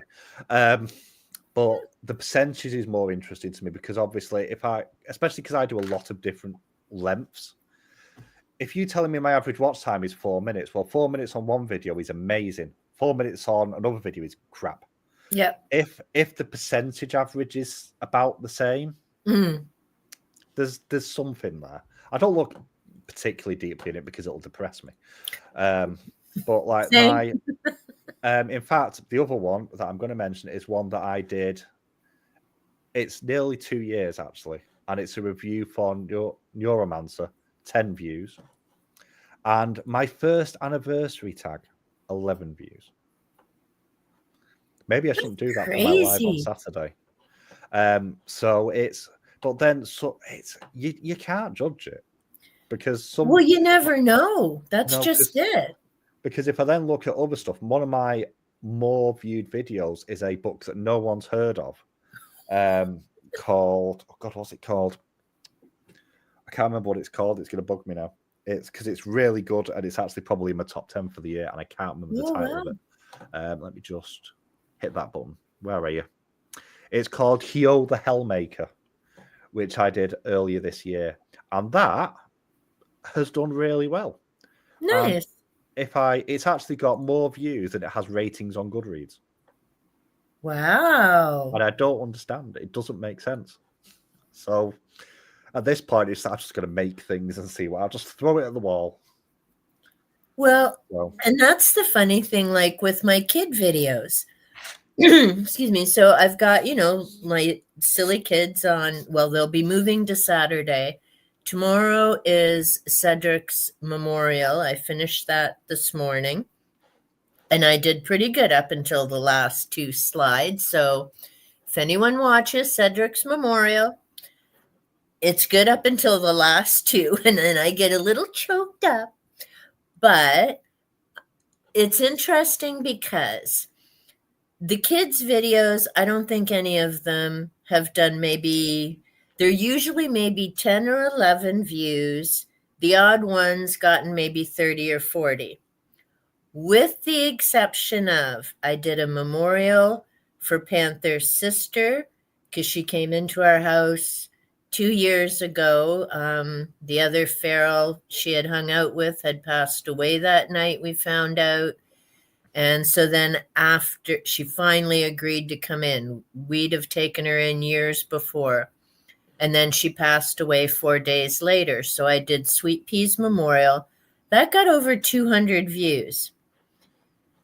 And Tiki's Forever Home video, I think she got almost 300 to 400 views. But the other kid videos, nope. I'm like, what's the difference? Yeah. Constance has just made a good point. So, the hell. Hellraiser is quite close to it. So yeah, that could be it. Like some of them I can look at and go, I understand. So yeah. my most viewed video is what's it called? They made I didn't realize they were doing this. I reviewed a book, and then about 3 months later, a TV series of it appeared on Apple TV. Yeah. The Changeling, I think. No, it wasn't the Changeling. Was it the Changeling? Oh, I don't know. Yeah, the Changeling. And I'm looking one day, and it's like it's been months since I've done the thingy of it. It's like suddenly it's going din din din din din din din din every day. Why? What's going on? But people are doing searches and things, and that's sometimes like the browse and the search. Jenny is agreeing as well. This is going back to Noah. Would have been asking the right questions. I mean, to be fair, I'd be asking if I could have the spirit and have it as a pet, but there we go. Watch what you wish for there, then. It's fine. I have plenty of stuff. I've never had a haunting or a ghost issue anywhere that I've lived. Never. And I've lived in many places because number one, I've always had lots of cats. That helps. But I've got all sorts of rocks and stones and various like things, and the crystals. Yep. there's loads of iconography knocking around as well, which is there deliberately. Yep. And people don't realize this.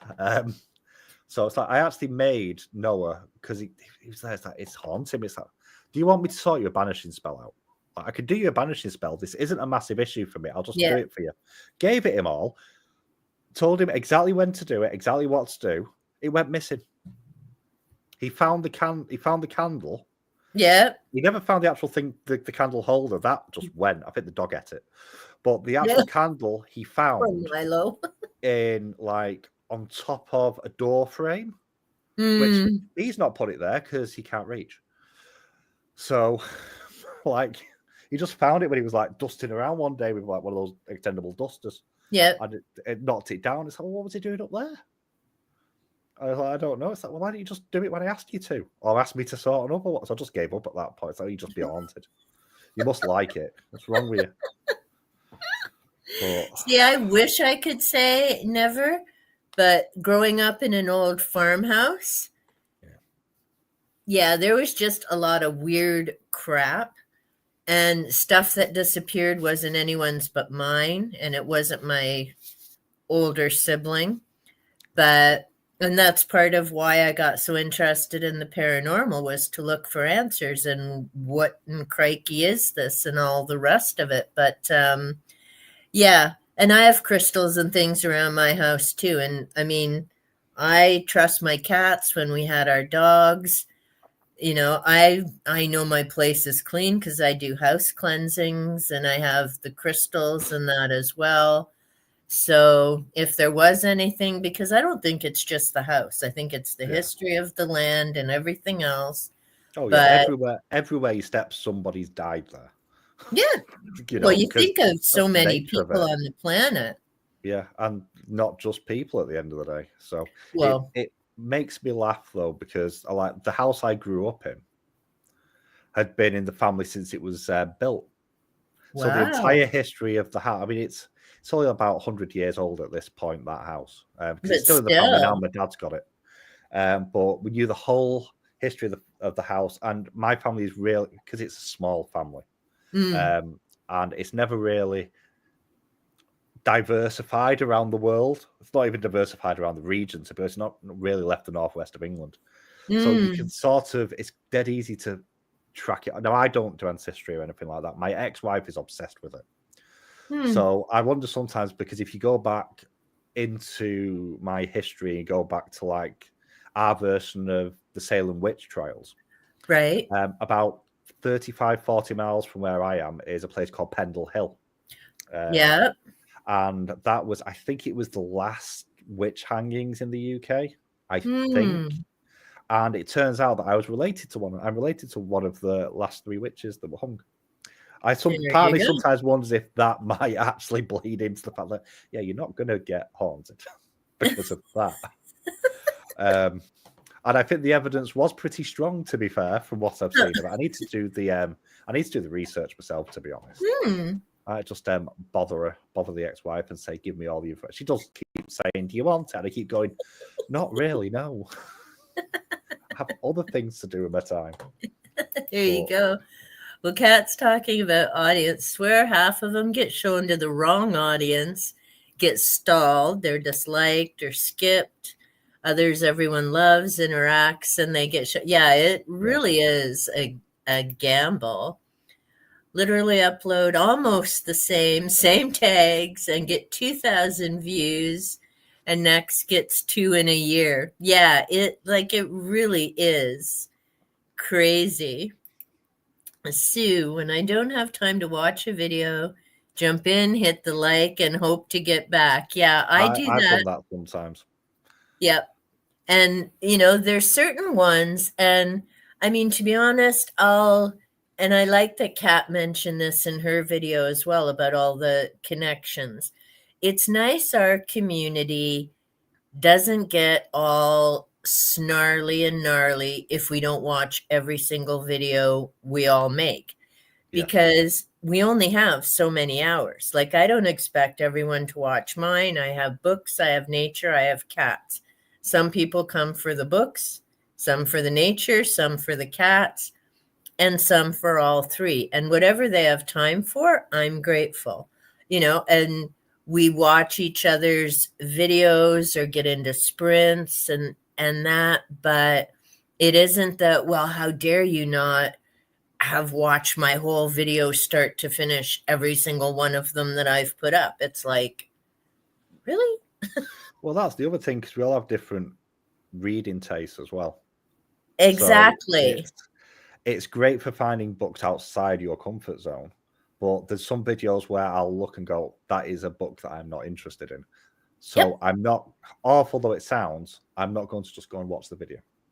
But it doesn't sound awful, then. That's Yeah. the point. And I do the same. Okay, I have to say, I needed to hear what you said about Unhinged, but I still can't look at a doorknob the same way, and I've never read the book.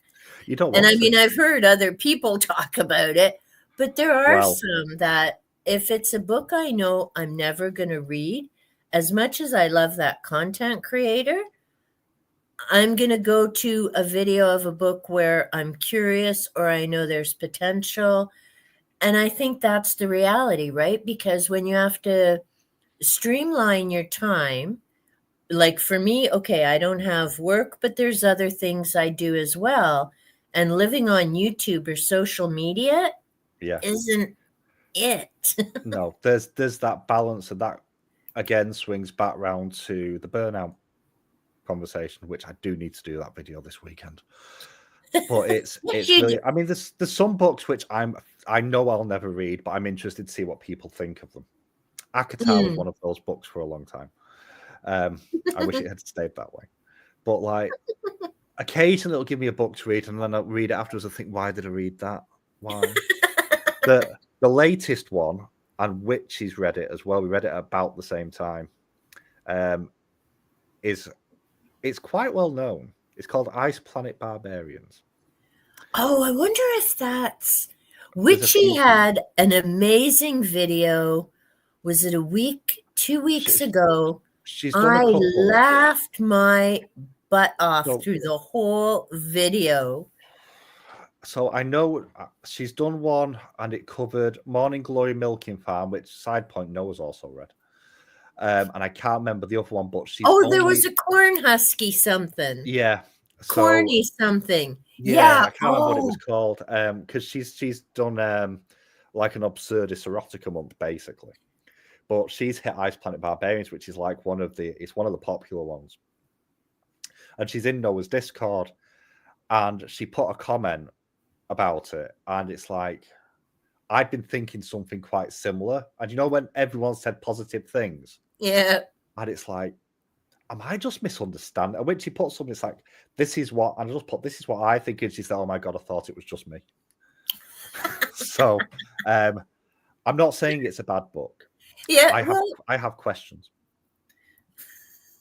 See, good book for me. Yeah. Not good book. Well, for you, and that's important to remember too. Yeah, and I think I've said this before. If I'd read Alchemist at a younger age, may have been better. I think that's where my issue. It's the time you read stuff sometimes. Now, Ice Planet Barbarians, however, I've seen it described as a comfort read for some people. Now, that's fine. If erotica's your comfort read, that's fine. I have an issue with essay in a book like that. Yeah. And it could have been fine, but then something else happened. It's like, well, you've done the really bad thing, so the less bad thing looks less bad, so you forgive it. And I don't like that, and it frustrated me so much. I still listen to the whole book, and if that first chapter hadn't been there, I wouldn't have been bothered. I could see it being that first bit. Yeah. And then it's like, well, there's a number of these books that I've read that have a similar sort of vibe to them, including Akatar, actually, with some stuff with Tamlin and Feyre. I'm looking at going, we're living in the moment where we talk about consent openly. We talk about all this sort of stuff. Why is this in all these romance books where consent feels more optional, and then it's shown as a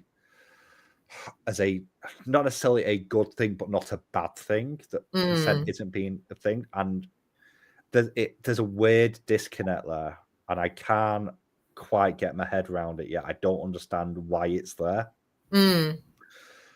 And I've seen it in a few books now, and quite often the books that Noah has found on TikTok as well. TikTok is very guilty for this. So I've got another book that I've got to come to soon. I can't think what it's called, and I'm curious if I'm going to see the same sort of thing. I hope not. Well, we are going to have a discussion about A Crown of Thorns when I'm done with it. Yes. But don't give me any spoilers, and I do need to find out who Netter is. So not only did I buy it because I'm an asshat and I know I'll get mileage out of it with you, but I also have to know who Netter is because that's who Noah connected me with. So I got to know. The irony is that character isn't in the book much either. So just to make it even better, they're near the beginning and again near the end and the middle bit. Not really there. They're a major character in some of the later books, I believe. I'm not reading the later books. You got to be kidding me. You might love it. I might. Not. It's romance. I will say I liked the book more when I was reading it. When I stopped reading it, my brain started analysing it and going, what?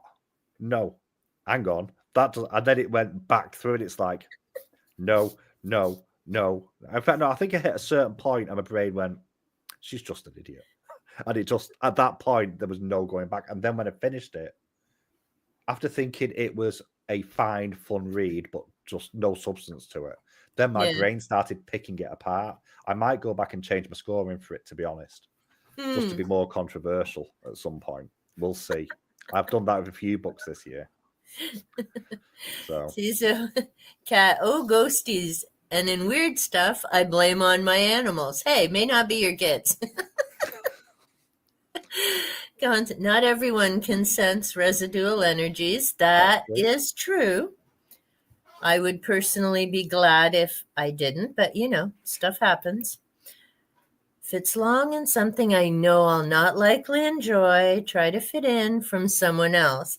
And again, that's fair. And I think that's realistic. And I don't think that's a bad thing. I think that's the reality. I mean, for me, YouTube has become kind of like TV times. I only watch typically in the evenings, unless I've noticed there's a sprint or I'm doing something else. I might click on a video, but very rarely am I on during the day, which means I only have so much time and so many videos that I can get to. And and like I say, then I factor in the number of subs, and I need to come up with a good plan because there are so many good channels out there and I want to get to viewing different ones. It's just finding the time, and there's always something new to check out. So I do have a core of people that I watch anyway, regardless of what they make. A lot of those are people that have been really supportive of the channel, especially from early on. I will watch all of their video. I might just put them on in the background, but I will make a point of getting the watch time and the like and leaving some sort of comment. But I can't do that with I don't even know how many subscriptions I've got. I've probably got to answer that in my because I do have 2 YouTube accounts as well. So there you go. I have one that is just for BookTube, and I have the other one, which is see, I don't know how you keep up with that and Discord and your TikTok and everything else. It's like part of the reason is when the kids come, the kids are because like me, they don't watch TV. So if they're watching stuff on YouTube. I don't want their recommendations clogging up my YouTube. So I have the one that is my ancient one that I let them use, and then I use my BookTube one for just BookTube, so it doesn't get snarled with Skibidi Toilet or whatever nonsense they're watching at the moment. There you go. Oh, Akatar will end up your favorite book of the decade. I mean, it's got a nice cover. It does have. I don't know if yours is soft, but mine is soft. I love that thing. It's not soft. It is textured though, and I do like when a Well, cover let's see is yours. textured. So it's the same cover. Hey, it is. I think mine Well, might then be. how come yours isn't soft? I think mine might be shinier. I'm not sure. What is that? My So it wolf might is be. shiny.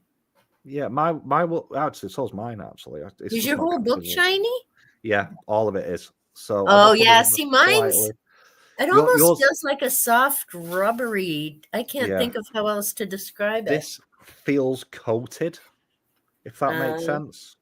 In a yeah. weird way. It is a slightly different cover because I've got a little tagline at the top, which isn't on yours, telling me it's passionate, violent, sexy, and daring. Well, let me tell Woo! you, it wasn't. To me. I know Well, I am in how the long is minority. this sucker? It's I about mean, I 500 got pages, ghost I think. stories. It's shorter than Fourth Wing. It's about 500 pages, I I think. just put Fourth Wing on hold at my library. I know Kat's having fun with the follow-up, I which saw makes her me happy. video. She really liked it. I got okay, this is about But 419 pages. yeah, All right. Well, we'll see. that's probably the shortest of all the books because I know some of the later ones are like 900 pages.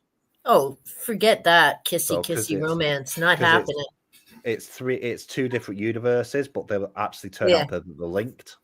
Of course they are. So yeah, so I think maybe the character that Noah's named you as is the main character in the latest 900-page monster. I suspect. You can ask Noah and get back to me about that because I'm not reading this whole series to Yeah, find her. Oh, you he's know not. what? I could Google it. Someone's done a summary Oh, somewhere. there's rankings of the romance of who has the best romance and who is the best female protagonist in the books. It's like none of them. They're all in the Okay, same. I'll have to check that out. So So Constance as well has a enormous watch later playlist. yeah, I do go through mine, and eventually I'll go. I'm just not going to get to that, and I'll delete it. So I'll sort of curate mine every week. But I mean, Just trying to keep up. yeah. Hey, Constance, if you're still with us, hun, I'm not sure. I missed the funny wreck. Recommendation, Maybe? maybe. Let us know what that is. It's definitely not Ice Planet Barbarians. Let me put it that way. No, I didn't do that one. I don't read some of those smutty books like you and Noah.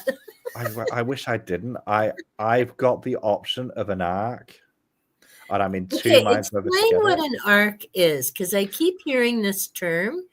So ARC stands for Advanced Reader Copy. So generally speaking, it's when you get a copy for free off the author or from certain websites or direct from the publisher. Cool. Okay, I need to write that down. Not that I'll ever be one, but at least I will know what people are talking about. Okay, an arc? An ARC. So it's ARC. And there are websites that can set you up for this. So the big one's NetGalley, which everyone's doing the NetGalley things. I'm not on NetGalley. I've seen that on a lot of the live streams.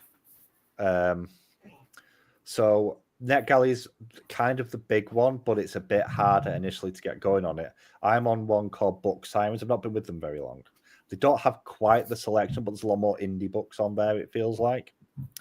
And I've had reasonable success. And basically, if you have a catalog and you go, can I have that one? And give it a couple of days. And sometimes they'll say yes, sometimes they'll say no. Yeah. And, if you then do review, you give your time period to read it. And then after a while, if you read it in time period, you do the review on Goodreads or wherever, then it'll basically up your status till you can get better books or more books or whatever. I'm quite lucky because I just harass people on Twitter in a good way. Well, it's Blue Sky now. I don't really use Twitter because Blue Sky is less bot-filled. It's the same thing, though. And I just talk to authors on there. And once in a blue moon, I'll go, can I have a book? And they'll go, yeah. Nice. So, okay, what does it stand for again?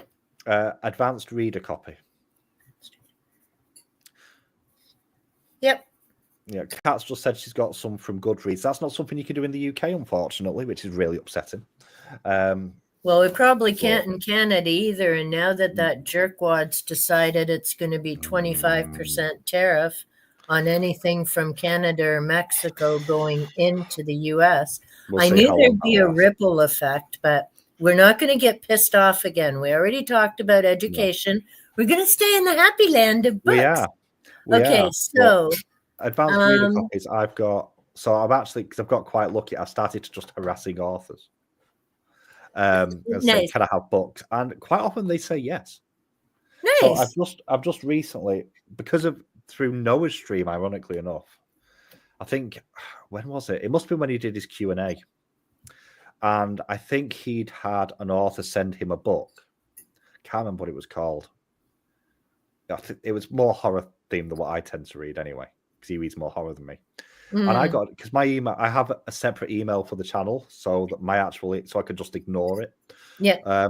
But once the blue moon, I'll go on it like once a week and check. And I had an email off the author going, well, I can send you my books. And it's like, okay, tell me about the books first, because I'm not going to agree to review them if they don't sound like my sort of thing. It's not fair on you. It's not fair. I'm not wasting my time. And he told me, it's like, okay, probably not interested in that one. That one sounds really good. I'll send it. Yes. Like, I'm sending some stuff to Noah as well. So I'll just send it all to Noah. Save the international postage. Oh, yeah, because I remember you talking about that. Yeah. So I picked it up. Where's it gone? There it is. I don't know anything about it. I just know that it's some sort of dystopian. So that's one that I've been sent. I only picked it up yesterday from Noah's. So it's set in a dystopian world. It's weirdly formatted, but you know, it's fine. But I've got a few quite a few ebooks I need to get to, like quite a few. And then I was needling. So I've just read a book called Starbound by Rex Burke. I spoke to a few times on the channel. He's actually been in my chat before in the sprints because he's a UK author from Yorkshire. Nice. And he's an indie author. I found him through the book subscription that I do. So I've spoken to him a few times. And the book subscription box put what you're reading this weekend. So I just put, I'm reading this. I've just finished this. So now I've read all their books. So he sort of fell in and just went, oh, that's awesome. Da, da, da, da, da. You are top of the reader board. So it's like me being me. It's like, oh, right, what's my prize then? So just check your messages. It's like, so went to me, like, what's your address? I'm sending you things. It's like, nice. Don't know what the things are, but send them me.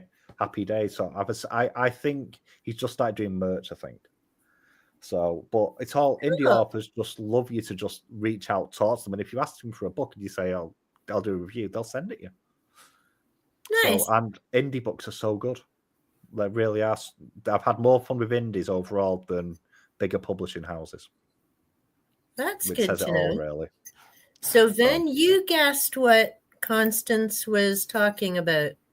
The funny wreck. Yeah, I can't. Was it Unhinged? Could it have been Unhinged? It might have been Unhinged. Can't you don't remember. Want to read Unhinged? I don't want to read Unhinged. But Pushing Cushions is just funny to say, but I don't think I'm reading that either. Because I mean, there's Squeak, and I think that's got a follow-up called Squawk. I can't remember what the follow-up Olive's reads. Yeah. So Squeak, which I also know that Witchy's got. Squeak is balloon animals. My. That's got a follow-up, and I can't remember. I want to say it's called Squawk. It might not be. But the tagline is the Squeakquel, which I just love to play on words.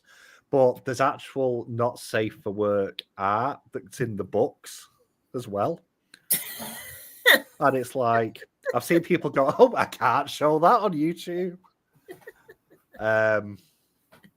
Yeah. So Constance has given up on us. Never mind. There's Akatar, which should. I'm in the minority. I know I'm in the minority. Everybody loves it except me. I know this. Something you both. I'm trying to figure out what Constance. Something you both thought was hilarious. With us, that could be pretty much anything. Akatar. A woman, maybe? Feyre the imbecile.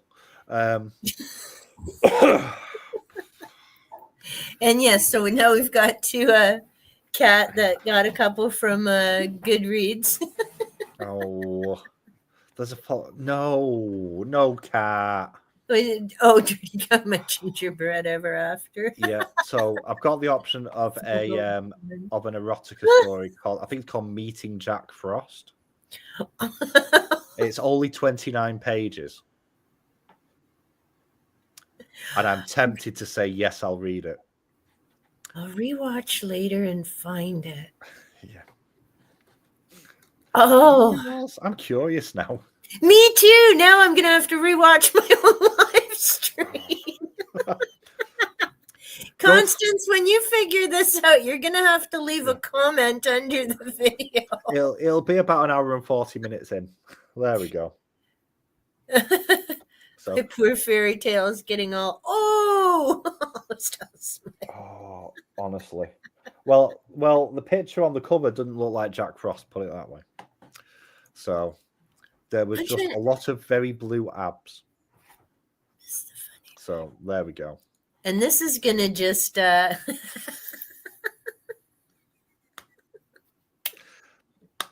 will assume that's meant to say let, but you never know. Oh, goodness. Yeah. But see, fun and giggles. It's the best part. It's the best part of doing this. I mentioned it in Hermit's stream earlier. The best part of BookTube is the people. It absolutely is. I think for an online community, and online communities have a bit of a reputation for being a bit toxic. Some are. Yeah. Star Wars. Go near the Star Wars community at your peril. It's horrific. Really? You have because obviously you've got the people who grew up with the original movies. You got it right for what she meant. Cool. And then you've got the people who grew up with the prequels. Oh, turkey. And they got the ones that grew up with the prequels, and the people who grew up with the original ones hate the newer trilogies. But the ones who grew up with the newer trilogies really, really like them. Like my kids love the early 2000s Star Wars films. Because that's all they know. Yeah, that's what they grew up with, because they're more flashy, the special effects better. Yeah. Nobody loves the latest trilogy, so we can ignore that quite safely because it was crap. But but when you then go into because when Disney bought it, they retconned a load of the written works. So a lot of the old Star Wars books are now legends, and then you have the aligned continuity, which are the ones that fit in now. And you have this very toxic, well, this is better than this one.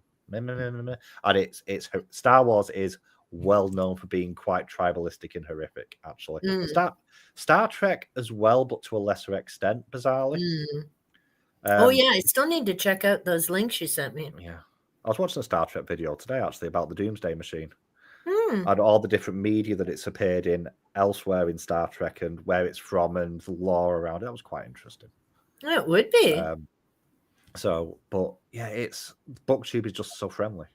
It is. And I mean, the connections and giving people shout outs and making note of when someone's coming to a milestone and trying to get them over that milestone. Like it really is, and it's not just the creators, the viewers is amazing. The supportive comments, the kind words. It's awesome.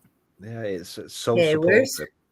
It is. Where does Jenny weigh in here? I grew up with the prequels, got me into Star Wars, and the original trilogy will always be the best. Yeah.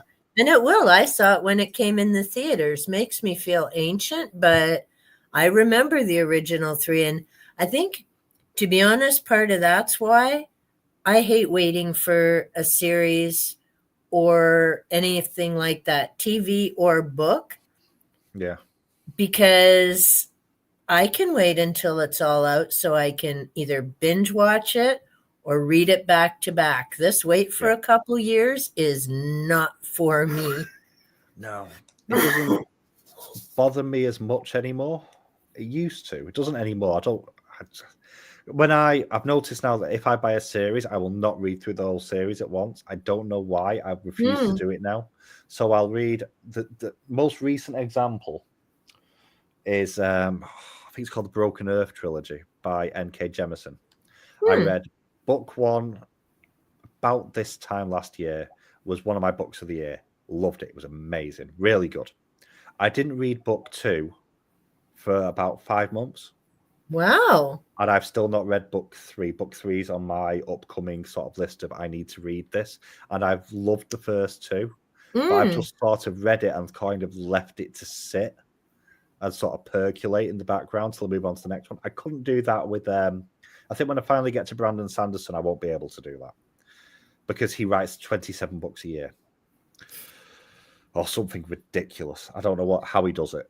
But so I can't do it when I get to him. And I need to get to his books very soon. Because otherwise I'll never read them all. But that's the thing. Hey, let's see if we get a few more of these done. Number 3. Tips for new booktubers. Do what you like. That's the key one. As long as if you're not enjoying it, don't. If you don't feel like doing it, don't force yourself to do it because it will become a chore, not a joy. And it will come out in your video. Yeah, exactly. Like your viewers will see. Yeah, and the thing is, you'll then end up unhappy with the process of creating. That'll create some burnout. So I've had this conversation actually with a couple of people in the last few weeks. It's like, just don't. Like, I should be making. Why should you be making? And MJ did a series of BookTube boot camp lives a few weeks ago, talking about, well, this is how BookTube works. So, like, going over like the process. And one of the things she said is, because I mentioned that, if I'm not going to make a video, I'll actually I'm not going to do any videos for a while because stuff happens. It's like, just bear in mind, it's great that you do that. You don't have to because you don't owe anyone, even though they're your audience, you actually don't owe your audience anything. At the end of the day, it's nice to let them know. But if it's something that's really personal to you, it's personal to you and you don't need to share it, which is, I kind of agreed and kind of didn't, I'll be honest.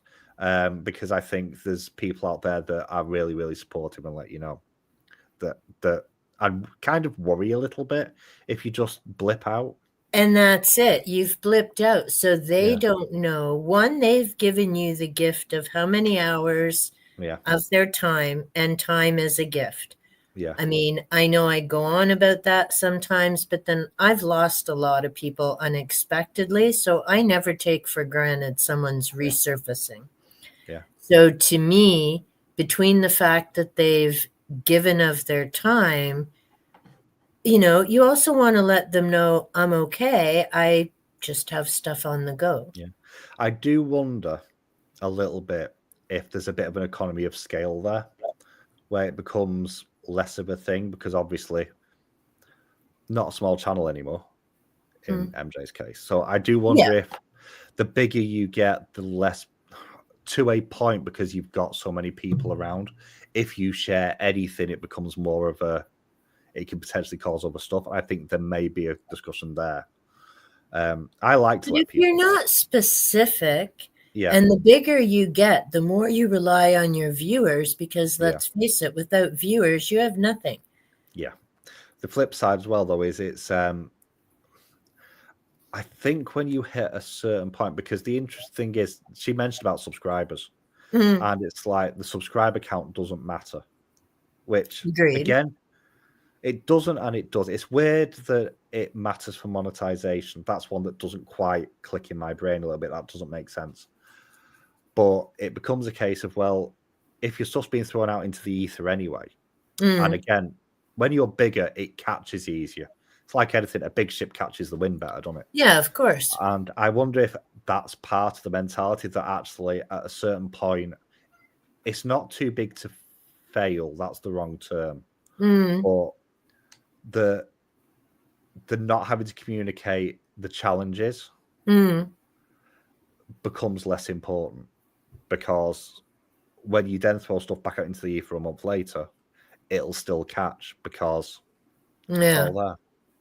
So I think that's an interesting way of looking at it. I think That's true.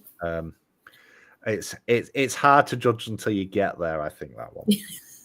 Like so many things, right? When I'm 106 and I get to 500 subscribers, It'll be about the same time I get there, but I'll be older because I've got a decade or so on you at least. You're flying ahead of me. It's fine. I'm not flying ahead of you. Yeah, you are. I'm not. We're not quite 100 apart. No, that's true. And we've both had nice growth since we've connected.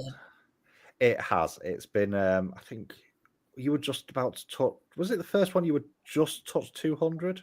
Yeah. I think.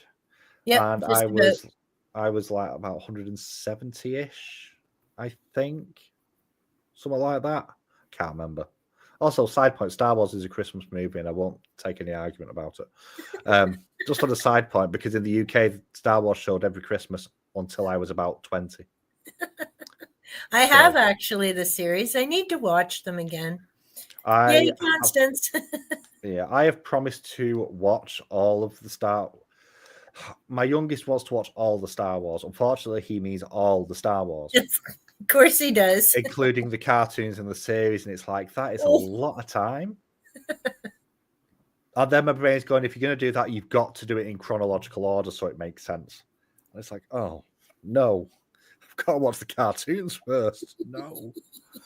And I don't dislike the cartoons. I think the cartoons are really good. But it's like, I don't know. That's a lot of hours, child. Can't we watch Transformers instead? Let's watch Transformers. There's not as much of that. But yeah, enjoy what you're doing. Don't take any criticism to heart. Which, to be fair, there's not. It's rare you'll get any. It's rare I've got any nasty criticism. In fact, I don't think I've had anything nasty said. Sometimes you'll get, he sounds a bit out, and I'm terrible at audio, so that's perfectly fine. Things like that is fine. But like, if anyone starts like the name calling or anything like that, there's the tools within YouTube to block keywords and stuff. Yeah, I know a lot of people use it. I've not had to use it as yet. I should probably do it at some point. And engage with your audience when somebody actually does comment.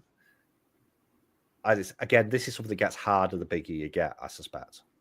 But if someone engages with you, engage back to them.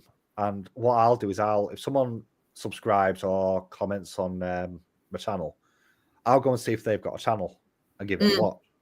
And then it's like, oh, this looks interesting. This is how I found, I think it's Dark Star Books, one of my more recent ones, who were really, really good. Nice. Another Yorkshire one. And really, they subbed to me, and it's like, who's this person? Went and checked, it's like, well, first of all, they're in costume with a hat, sold straight away. And it's like fantasy, it's dark stuff. It's like, oh, I like this. Very similar. It reminded me a little bit of Bad in some ways, but English. Cool. English and more monochrome. So, but yeah, that'd be the main two. And engage with sprints. Even if you don't do sprints yourself, go into sprints and chat in the sprints, because you'll meet people. Exactly. So awesome. Hey, we've got up to 3. We have. Number 4. Do you have a favorite genre? Fantasy. I've tried to diversify out. I have tried. And I have done, but fantasy will forever be the thing that I read. Like, more than anything else. I can't remember who said it. Fantasy and sci-fi are two sides of the same coin in a lot of ways, just going in opposite directions. It's the impossible and the improbable, and I like the impossible. I mean, I want to throw fireballs at people. Like, let's be honest. If you see me do anything, that sort of magic and all that sort of stuff, there's a weird romance to it, which I don't think you get. And this is without the actual terrible romance that you get in books. But there's a weird romance to fantasy that I don't think you get elsewhere. You get the wonder in sci-fi, but there's there's a weird romanticization of fantasy which I really like. Even like the darker stuff that's like in a bizarre Game of Thrones, which is a horrendous setting. But there's certain things in there that you look at the world building and the way it's built, even though it's horrific, is almost idealized in a way. Yeah. Which makes it so engaging, even though you wouldn't want to live there, like realistically. True. Yeah. Number 5 is a tricky one. What book events do you enjoy? And I mean, there's so many to pick from. There is. I don't really do many. The one that I've done the last couple of years is the one that me and Noah did, Don't Die July, which you took part in this year. Yeah, it was fun. I've tried to do the Banned Books challenge. I'm not going to manage it. I can tell I'm not. I've read about 15. That's excellent. Yeah. Like, I do need to add, I've read 15. If I choose to count each Heartstopper book as individuals, then that puts it to 20. I've classed them all as one. But my issue with a lot of readathons is they're quite focused on one sort of genre or one sort of mood. And whilst I'm not exactly a mood reader, I notice this when I do the horror months. I burn out the month after I've done a focused reading month. So they don't sit particularly well. And there's some that do work really well. One that I have not done, there's a queer lit readathon that goes on, and that's like a whole year round one. Oh, there you go. Which I'll probably do. But a lot of like the very time constrained ones, I'll deliberately avoid. And also, I mean, the other one that I do, Read What You Own. That's the obvious one, which is an obvious one because it doesn't matter what you read as long as you've already bought it. And as I bought all the books, I've got a choice. I am going to do more next year, I think, but we'll see. It needs to fit at how I feel. Well, and that's it. And I mean, you made a good point too you notice you burn out after you've done it. So probably not a good idea. But, and I want to put up Constance's mutual engagement, no matter how brief, brings me back to that channel. Yeah, exactly. And we'll talk more about that in a sec. But with the book events, because there's so many, and I find it hard too, just in terms of time, because I have my own reading. I have things I want to do for the channel. I love Nicole's, even though it was only for the month of October, the Spooky Skeleton Scary Halloween. It was entirely, she had the prompts, but you could read whatever you wanted. You didn't have to follow the prompts. There was no pressure. It was just chill.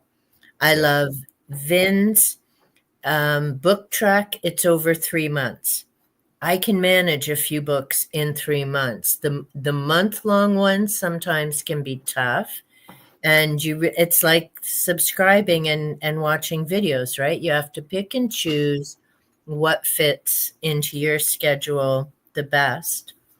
Yeah, and the other thing that is, go ahead. That's worth mentioning is a lot of, I don't understand why they do it, but you have a lot of like, they have like the graphics and the bingo cards, and you need to get your bingo. It's like, that's great. It's a month long. Yeah. And you can hit multiple ones at once. That's great. Not everyone, the average person reads one book a month.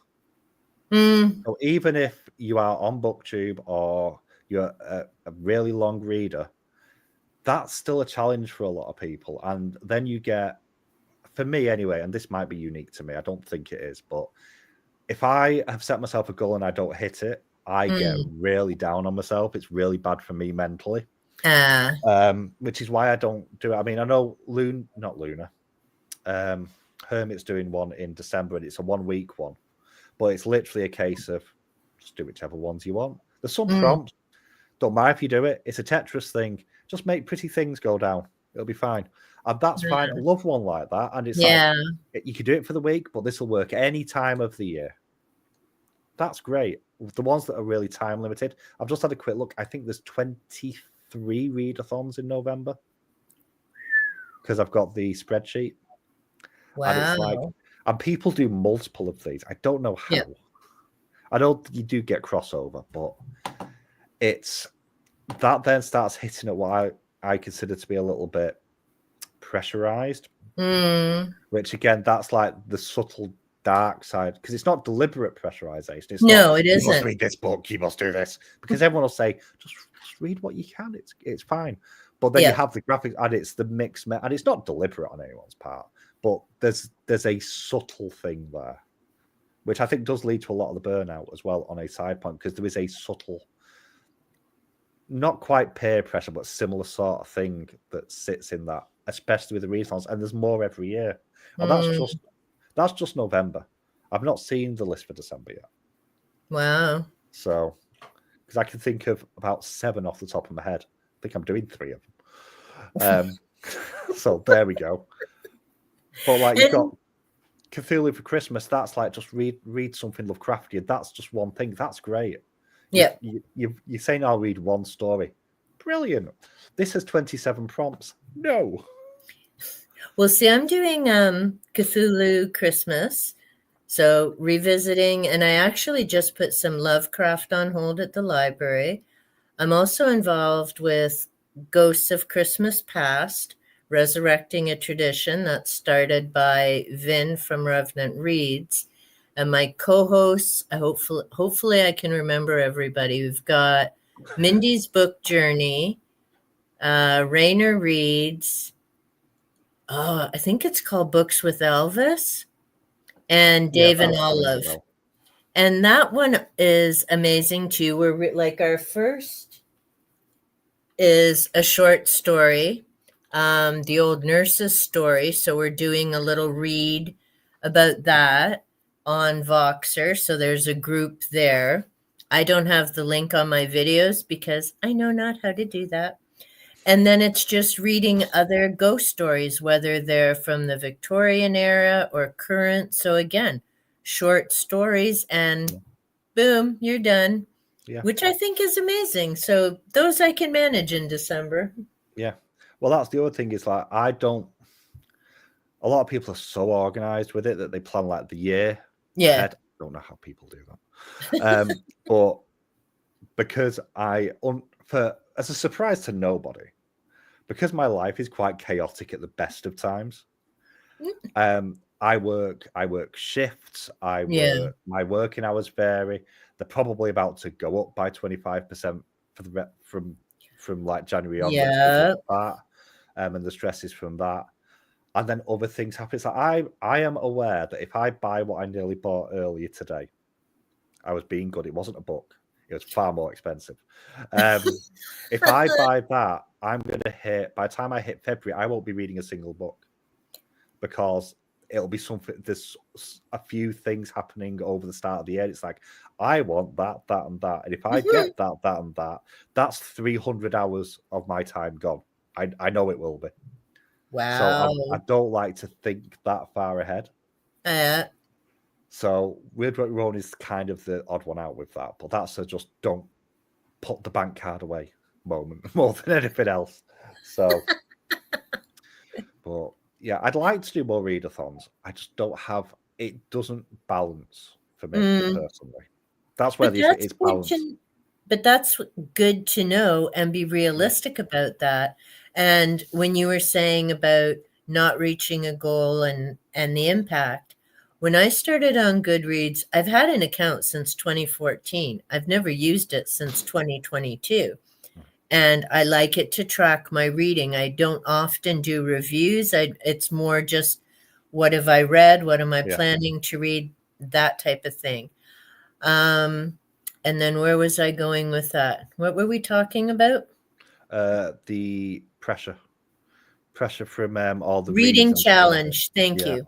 So the first year I set it over 100 because, I mean, I'm not working and blah, blah, blah. And then I think I did bring it down a bit, not below 100, but I think I brought it down from 150. But what I found, because I was reading a fair number of books, but then as I was getting to November and that number was getting closer, Yeah, you start getting It het up with it. it wasn't fun reading anymore. I was Yeah, picking books that I could finish yeah, to do that goal, and I'm like, "Okay, that was not a good idea." yeah. I saw But a the few next people do that with Read What You Own last year, but that had like the insane people who had 100 book challenges, and it's oh, like, I just want to get through it now. Just want to get through. I just want to. Oh, and yeah, it's like, then just stop. If it's not being fun, if you love reading and you're yeah, stopping loving reading because you're forcing yourself to hit the target, what's the point? exactly. Well, the second year I set it for 100, and I did okay then. But again, it was that coming up to the going over the bar, and I'm like, this is ridiculous. I'm not doing that again. So this past year, I set it for 50, Yeah, which I could knock off. I think I was done in maybe July, August. I can't remember now. But, and I don't go on all the Goodreads all the time. I just go into like update 5, 6 books at a yeah, time. I keep them in a handwritten book as well, just for myself, because then I can quick at a glance yeah, see what I've read that month. But I found this time it didn't bother me because I had months to go. There yeah, was no pressure to get there. But to be honest, next year I think I'm going to put it even lower because one, it's not really a big deal. Like I'm not competing with anybody, I'm not competing with myself. And, I may do it just because it's kind of a fun thing and say, yay, I accomplished it. yeah, But yeah, it had taken the fun out of reading because it's like I was so caught up in this stupid number yeah, versus what I was reading. And I'm like, no, that's defeating the whole point of loving reading. And then how do I come make a video about, oh, reading is great. yeah. Yay. Woohoo. Well, the other thing as well is some books are an easier read than others. Oh, yeah. Some books are shorter than others. You know, so you then end up, you'll see these people we've read 300 books in a year. That's great. I'm really happy for you. Some of those books were 29 pages though. And Yeah. if every book that I've read, hello, Hermit, congratulations on hitting Hey, the target. You smashed it. You're amazing. nice. Congratulations. So, and you'll sit, but you don't see the number. You just see the number, right, of what people have read. And then I'm not reading enough, not reading enough. And some people that really gets into the head a little bit. It does Yeah. with me sometimes. So when I I don't really pay much attention to how much other people read anymore. But I set my targets, and my target is always going to be a book a week. Like 52 books a year, sorted, maybe with a small uplift because I've started reading more smaller books. So I think I initially set it for 60. And then I got to the end of January, and I don't know what happened in January. I just read everything in January. So I read 20 books by the end of January. It's like, okay, we'll put it up to 75. And then when I hit 75, it's like, okay, I'll do like a stretch goal, but I won't stretch it too much. And I think in the end, my target was 100 I think my target was 100 I eventually went for the year.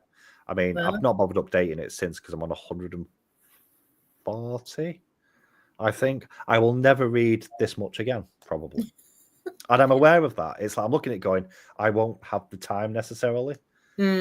And I don't want to put that pressure on myself. So next year, my target will still be a book a week because that's yeah. achievable. If I fall behind, it's not much for me to catch up because I'll potentially read 2 short stories. Yeah. And it's a weird thing, readathons, and just read what you want to read. Like that's the thing. Exactly. Pay if you want to watch. I will watch readathon videos because I'll find books in there. Yeah. That's what I see them as useful for a lot of the time. I agree. I do want to get to Constance's comment of mutual engagement, no matter how brief. And it's one thing I really try and keep up on. I know sometimes now I get behind, but mainly because when my video goes public, I'm not watching the screen to see, oh, how many people are watching? When are they going to comment? Or I purposely go away from tech not long after my video is up, unless I'm uploading or already doing something online. But I always try and heart and leave a comment because I figure people have gifted me with their time. They've gifted me by leaving a comment, and I'll return the favor by responding. Yeah. And to me, that's crucial. I know two channels, not BookTube. They both have over 20,000 subs, and they've, been at it. I think one's into year 6 and the other one just celebrated year 10 a weekend or so ago. And they've always both really stressed, whether it's in their videos or, comments or a couple of videos, just how much they appreciate all their viewers and the comments. And the one will say, I'd love to respond to all the comments. I work, I can't do it anymore. I would spend a whole day answering comments, and he just doesn't have the time anymore. Yeah. But he at least verbally acknowledges everybody. And he actually has a really cool thing. And someday, if I get a bunch of videos and I figure out how the hell he does it, he must have 2 screens. He actually does your comment videos, and he goes through the comments that people have left and responds to them, which I think is amazing. And I'll be honest, what sometimes cheeses me a little bit with people is when you ask me in a video to leave a comment, but you never acknowledge, even with a heart, that you've gotten a comment. It's like, then why did you ask? Yeah. Yeah. And the thing is as well, if you engage back in good faith as well, which is the key thing. Yeah. That creates like a value thing. So they're more likely to come back. And it's the returning viewers that are sort of the, you want people to come back because number one, it means you're doing something right.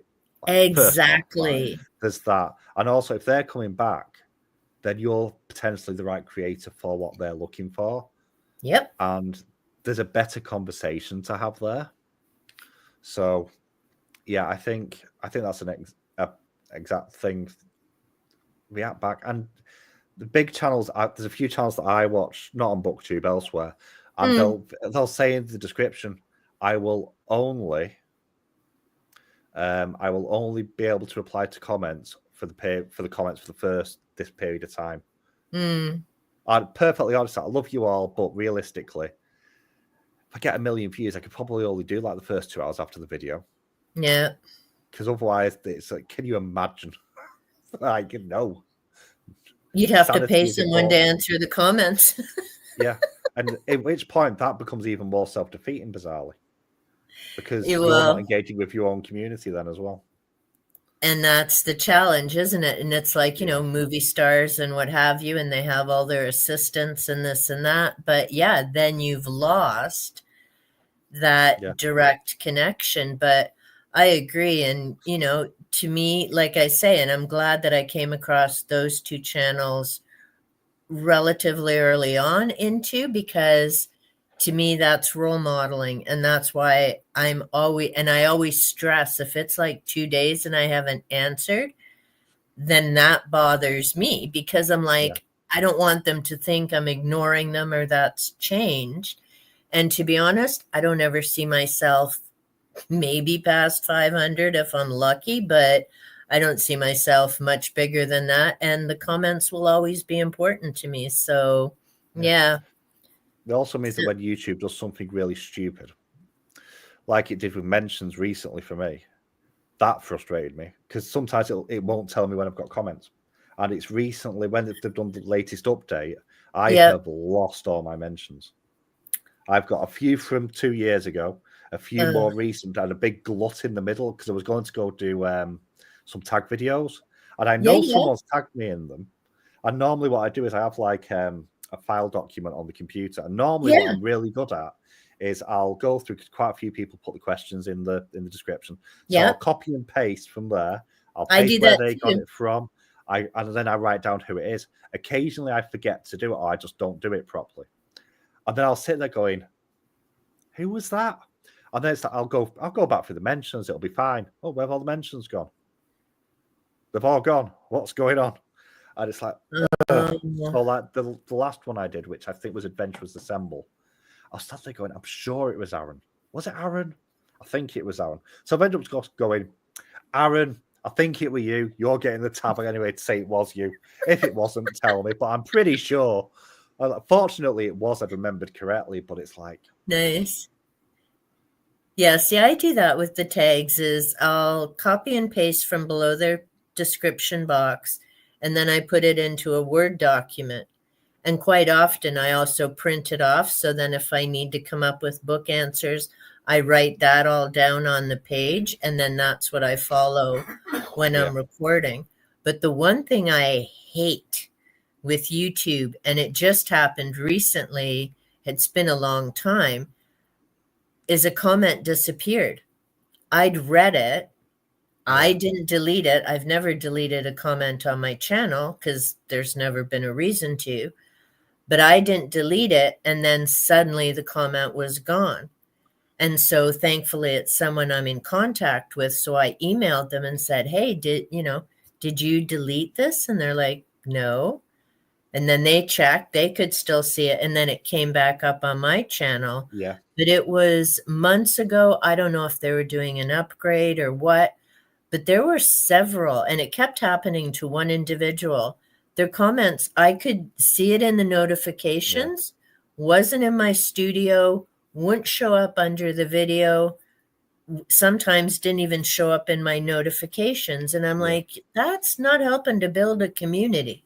Yeah, I have it do that sometimes where it will sometimes tell me some stuff on YouTube, some stuff on my phone, some stuff in the YouTube studio, but it won't show everything across all of them like it should do. And it's like, and I sit there thinking, have I changed my settings again? Because sometimes I'll go through and I'll faff with stuff.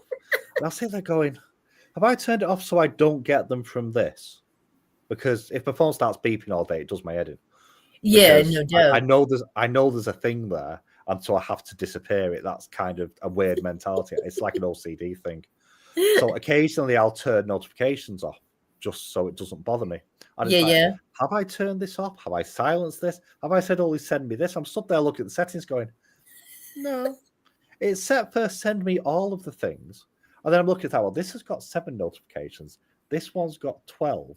Yeah. But these 7 should be there. And only 8 should be in there because I've dealt with those ones. And then I'm looking at my phone, and my phone's going, no one's talked to you. And it's like, what are you doing? Well, and I've noticed now through Studio, and I'm glad I'm not a big channel, it would drive me crazy. So the comments show up in Studio. If you haven't answered them yet, you can nicely read all of them there. But if the viewer viewer replies, it doesn't show up in the community tab. You have to go through notifications to see it. And I'm like, well, this is stupid. It's the same video and that thread. And to be honest, part of the reason I never got into Goodreads is there's no thread to the conversation. You have to, if you're in a busy group, you have to scroll down freaking pages to see if maybe somebody answered you. It's like, I don't have time for that. I'm in no groups on Goodreads. Like, literally, I've got friends and people I follow. So I've got my basic feed, which I'll skim through once a day to see if there's any books that I want to buy. Other people. Imagine that. I know. Shocking, I know. And then I'll just hit the like button on the top 20. Yeah. And then go and spend money. Although not at the moment because I'm being good. And then sometimes I'll comment. I know because Kat's reading Fourth Wing at the moment. Yeah. There's a little bit of needling going on there. Or they'll be like, oh, I've seen this book. I'm interested in this. I can't wait to hear what you think of it. Like little bits like that. Yeah. But Goodreads is there for me to. I do reviews now on there. Not for everything. It depends on how I feel about the book. That's part of what the issue is. Because if I reviewed every book, I'd never make a video ever again because too much time. But it's more there as like record keeping for me. Yeah, A and bit like that's it what is I for you. use it for. Yeah. I don't my own scores on there. I'll go back in quite regularly and change them because once I've sat a bit, I'll sit there and think I was being very kind to that. And also because it's like a 1 to 5 system, it doesn't work very well anyway. If I'm completely honest, Storygraph's much better. But because you can do quarter stars on there, so realistically, it's actually a 1 to 50 score rather than a 1 to 5, and it just works better. Not 1 to 50. That's not how maths works. 1 to 25 score. And it just works better. It's more accurate because the other thing is I see all these things like this is a 5-star book. Like, is it the best thing ever though? Is it? Is it really? Is it the best book you've ever read? Because if it's not, it shouldn't be a 5. But Exactly. but then you see all these books and people give it 3 stars. 3 stars is still a good book for the right person. Like someone See if will I absolutely love a 3-star book. So it's like, what's the point of this scoring system? I still do it. I'll have it just so I've got a vague idea when I look back and go, what was yeah, that book? Do I want to read? I gave it 3 stars. I don't want to reread that. yeah, I For when I find it forget. hard. Typically, I think I hit pretty much everything at 4 stars. In order for Yeah. it to go under 4, it's got to be poorly researched. Yeah.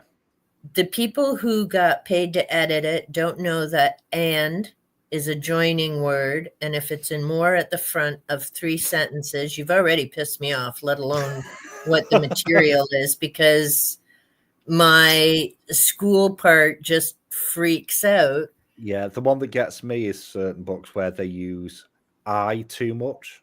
For the which is it's if it's from that perspective, you're going to use it a lot. But I think there was one book, and I counted it 27 times in the first 3 pages, Boy. and it's like, am I just being overly facetious here? And I actually started. I did a similar thing to what I did with oh god, what is it? The Slaughterhouse 5 when I read that recently, and there's the phrase that keeps coming up in it, and it was winding me up. And I actually Oh, looked up how many times it came up. I think it was 42 within the book, this little oh, phrase. The book's jeez. not big. That's once every 3 pages. I understand why it was there. It was rubbish. But it the repetition annoys me a little. So many things annoy me. I have so many pet peeves in my life. I'm Do you like, have a few quirks, Finn? I do. I mean, if I don't know if One Foot in the Grave has made it out of the UK. But I am Victor Meldrew from that show. Victor Meldrew is like this grumpy old man who complains at everything. That's been me since the age of 22. Like, genuinely. Oh, that's funny. Doesn't take much. Okay, so Sue's comment. I don't look at the Read What You Own challenge as a competition, which is healthy. Yeah. I do it to get rid of books that I want to read. So, and that's the perfect reason to do it, as in not worry who else is doing it or what they're doing, how many pages or whatever. Just, hey, what have I got here to read that I need to read? Well, that's it. A lot of people who do like the bigger one. And if you've got loads of books, like absolutely go for the 100 books. That's fine.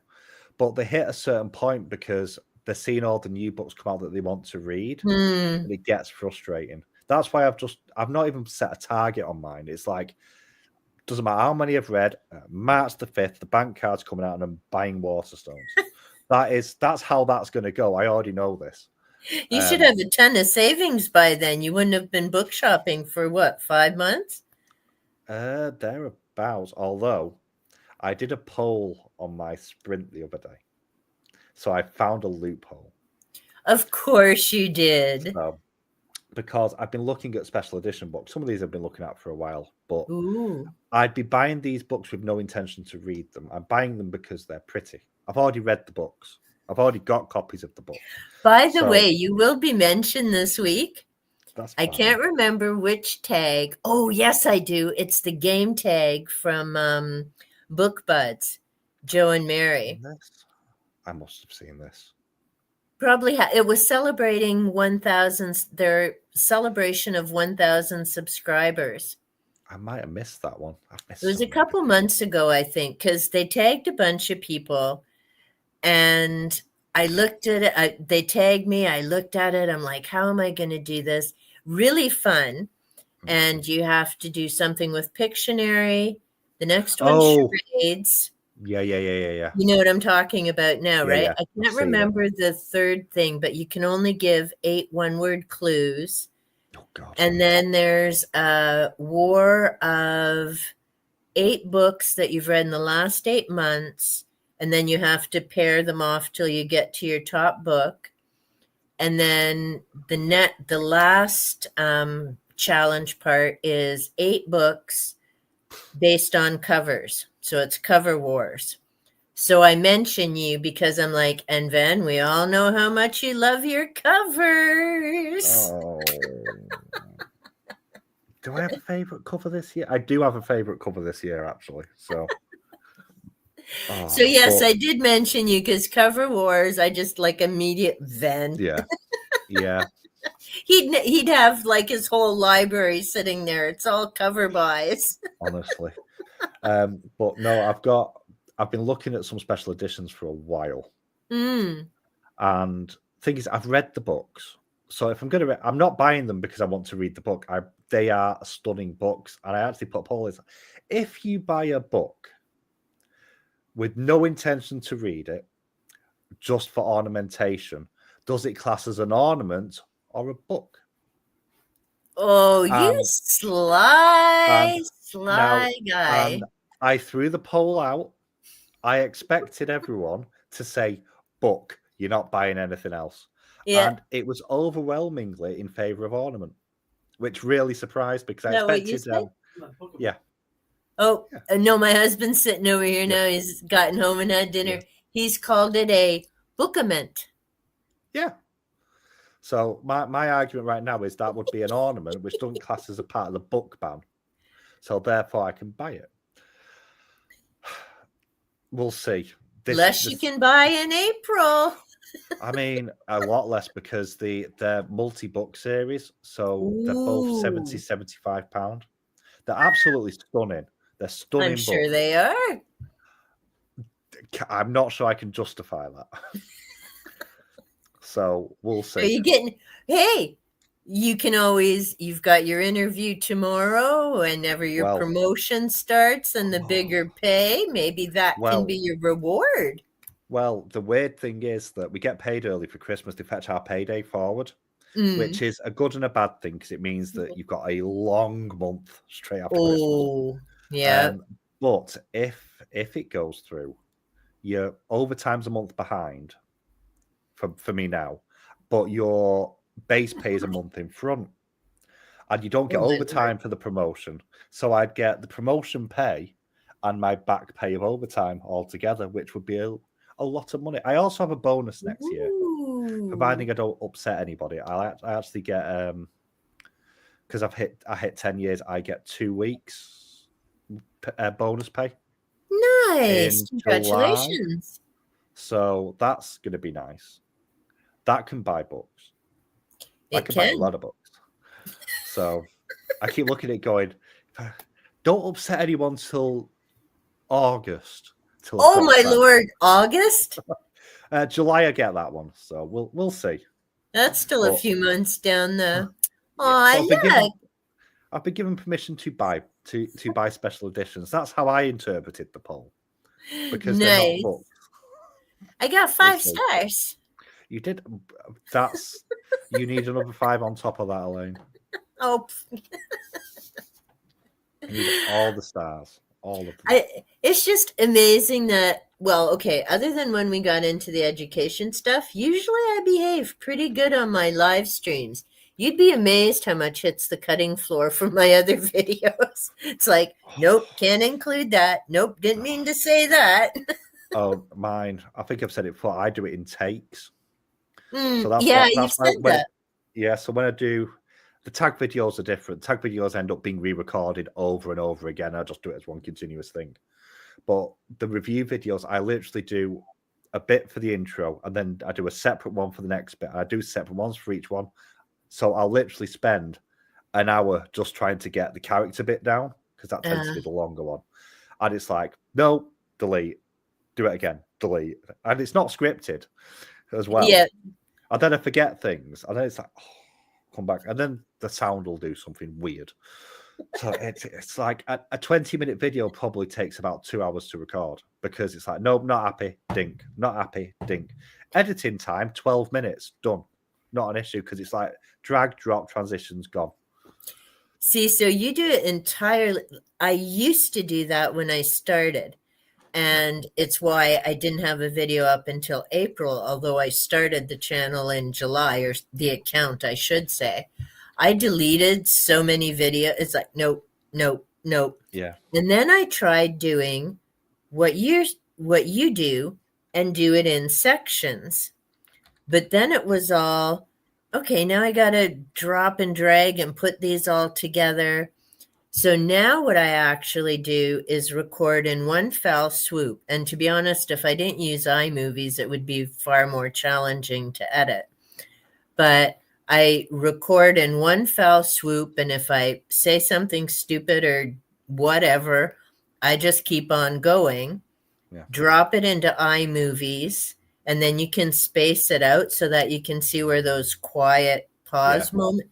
So I listen to it once, cut out all the dead space or any of the, oops, nope, that's not what I meant to say, or, I some reason can't say this word properly, and then I take all that out. Then I listen to it one more time to make sure it's exactly what I wanted to say and convey whatever I wanted. And then I'll save it and upload it. But now, not until I've gone through it twice. The way you do it is how normal people do things. I don't do very much like normal people, because I'm not normal people. I think I don't watch back my videos at all. That's the other thing. Well, if I don't if they're uploaded. I don't at all at any point in the editing process. Oh, see, yeah, I go through. I always go through it twice. I can't upload it until I've heard it all twice. I know I've said this before. I hate watching myself. Like my own voice irritates me. Because I'm the same, and yet people tell me it's soothing. I'm like, how is that possible? The thing is, on the voice, obviously, your voice you hear is different to what everyone else hears. Exactly. And my voice is a lot less expressive to everybody else than it is to me, and it's also a lot deeper. So I despise watching myself, and I despise listening to myself. So literally, I'll record it till I'm happy, delete everything else, dink, dink, dink, throw some transitions in so it smooths it out a bit. Like, that'll do. Gone. Never watch a video again. Never watch them. Don't even catch clips. If I ever do have to watch back through, I mute it, and I literally just go off the sound equalizer, because I just hate it with a passion. I don't like editing either, which also, like, having to, when me and Noah used to do the podcast episodes, which were like an hour and a half long. Yeah. Well, they were an hour by the time I'd finished with them, but they were an hour and a half long, and it's like, I just look at it and go, why? Why am I doing this, other than the fact that he won't do it? But why did I say I'd do this? I'd literally, you'd see me, and I'd be zoomed in, it'd be like, cut, because there's an because I could tell where the ums were. Like, yeah. There's a gap. Dink. I'd be cutting it down by like a second at a time. And it's like, I can't work like this. Yeah. So when I do mine, it's like, dink, done, next. Dink, done, next. Is it done? Cool. So like, once I record it, editing takes no time. No time at all. It's the recording that takes me all the time, because I fall over my own tongue when I'm speaking. See, and constantly. I've changed, because I was doing those little sections like you did. And then I'm just like, nope, make it one after I got iMovies. I'm like, nope, just make one long section, keep going, follow your train of thought, because I knew if I did the other, then I'd lose the flow and where I was going with it. And so the other morning, I recorded 4 tags in a couple hours. Yeah. But then I also have my answers. And so I'd gathered up all my books, and I had them sitting here. and then I had all my pages for the prompts. And so but even when I'm doing like book reviews or whatever, I don't have it scripted like bing, bing, bing, bing, bing. I just have the points I want to cover, because I know if my attention goes somewhere else, or I'm talking and I think of something else, then I'll end up forgetting things. And I've still uploaded videos where I'm like, oh, I wish I'd said this, or I'd read that page instead of it. And I'm like, oh, well, it's done. I can always remake it in a year from now. Well, that's the other thing. I don't make notes, which is weird. The only thing you'll ever see, if I ever make notes, I might have a couple of page markers in occasionally, but that's Yeah. normally because there's a quote that I want to go back and add on later on. So I might write a couple of quotes down, but you're looking at maximum 10 in a book, if that. And then I might write names or locations down. I will write nothing else down on my notes. So it's all off the top of my head. And the thing is, I don't record my reviews. Impressive. It's something. There's no guarantee anything I say is accurate to what I actually read. Because I also don't record it. Quite often I'll batch record. So I'll spend a day recording. Yeah. And then just edit all. And then, so literally I've no videos made now, but I'll have a day probably next week where I'll do 3 tag videos, 2 reviews, and a thought piece all in a day. Yeah. I then think, why have I done this? It's my day off. This was a stupid idea. I won't go near it again until January. So because I just run that far ahead, I'll just get into my headspace and just do it. But that also means when I hit my reviews, like my wrap-ups, I'm trying, which I also need to record. I'll record that tomorrow. No, if I've got to record that on Saturday, that's even worse. Yeah. Oh, well, never mind. You'll be fine. It'll be a month since I've read the book. And it's like, how much can I remember about Cutting Your Teeth by Caitlin McRae that I've recently read? It's like, well, I can remember most of it. Can't tell you anybody's name. See, that's why I make notes when I'm reading, and I'm actually getting better about doing that again, because, well, I just read The Omen and The Exorcist, and then I started If It Bleeds, which is a reread by Stephen King. It's 4 short stories, and I enjoyed it the last time. Reading it again, and this time I started writing notes, but it's a library book, so I had to do the notes on paper. Yeah. Because then I can look back and go, oh, yeah, that's what was happening here or there. And, well, it's kind of, I almost miss that Noah couldn't join us, but, it's probably best he's resting. So this is the front of my Lovecraft book. Because that's going back to hospital. Like, genuinely. But that's the way I remember what was... And that's not, that's not even the notes in the stories. No, there are some books that I'm considering making. Part of me is tempted to make notes in my Wheel of Time books. But if I do that, I will need to go and get special editions for display then. That's what my logic would run with that. And I don't have room. Wheel of Time, well, I've just bought 3 more bookshelves. No, I don't have room to make notes in the books. I have to do them separate. That's true. I mean, I'd just colour them in. Pay by numbers. People. Yeah, just put a key in there. That'll do. Oh, wait, this one isn't too bad. There's some. Oh, you can. Whoop. Yeah. Dog ears. Some won't fit back in the box set because I've got so many pages dog-eared, but yes, poor Noah, totally. I keep looking at my Lovecraft thinking. I don't think I've dog-eared this. Actually. I think you didn't read it carefully. I mean, there's bending on pages, but it looks like where the entire book's got bent at some point. Probably ended up under a chair or something. Oh. But take care, Sue. See you later. Thanks for joining. But yeah. I forgot what question we were on. You were saying you were going to make notes on Wheel of Time. Oh yeah, so I might well, because it's been so long, and I've seen a lot of Wheel of Time content.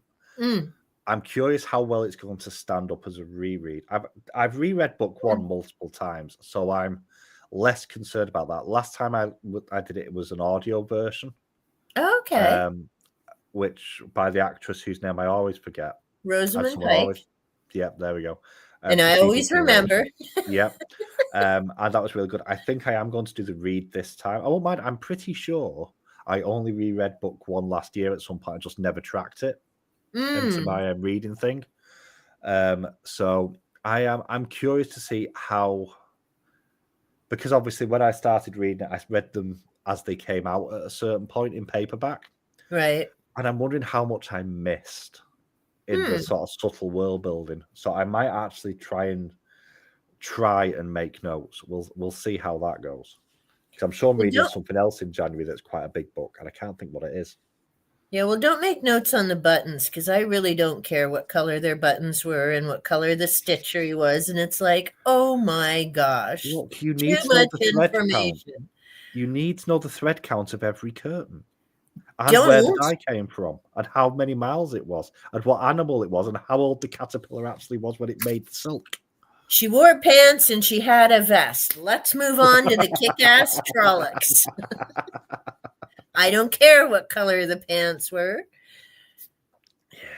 I don't even care if she had a barrette or a ponytail. Let's move on. Oh, no, but she always pulled her ponytail when she was annoyed.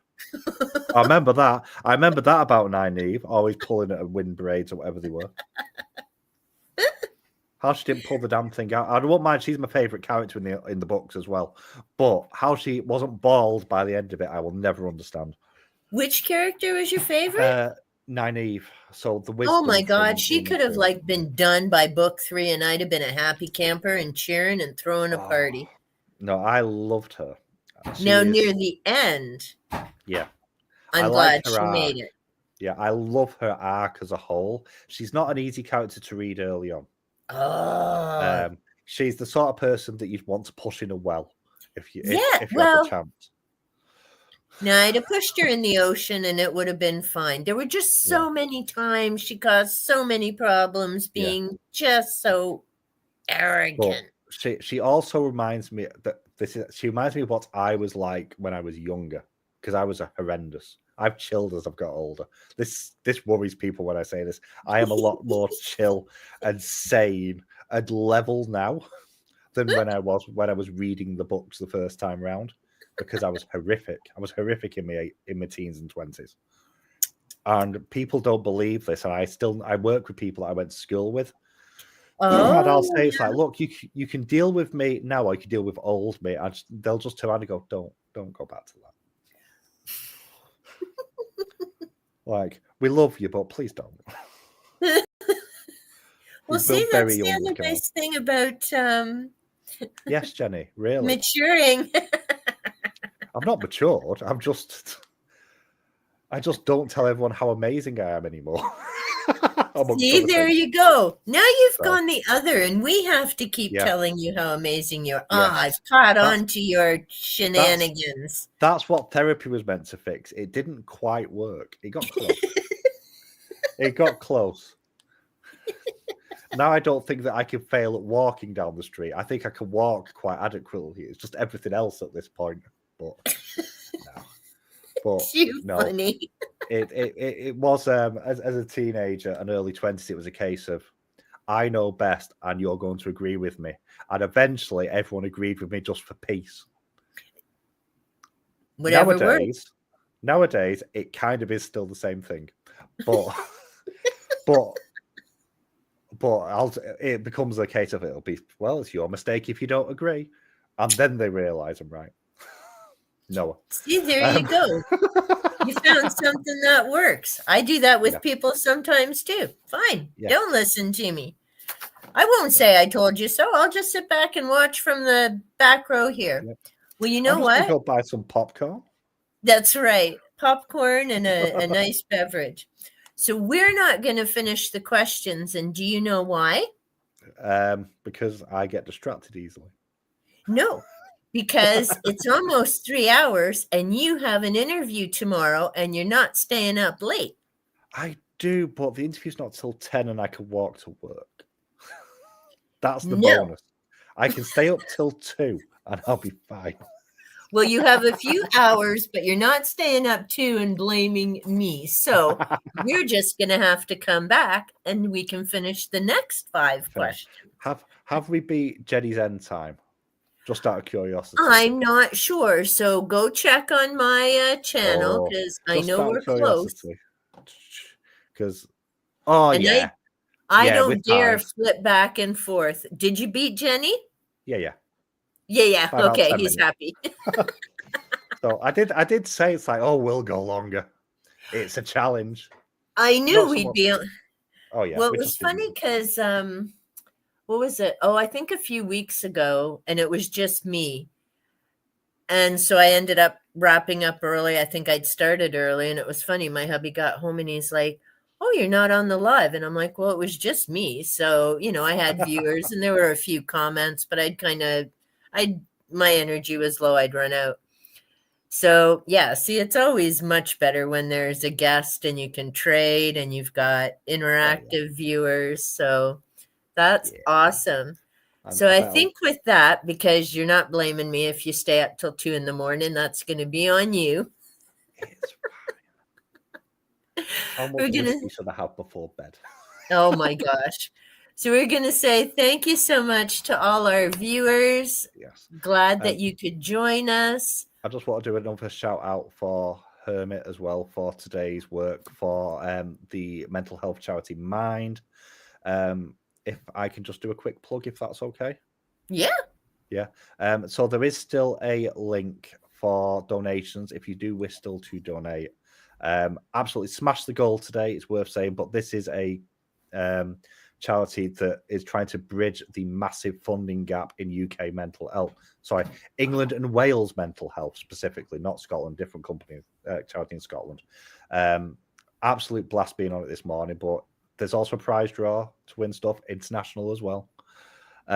So where can they do that, Ven? So I've got something in my community tab from a couple of days ago, so it will be there.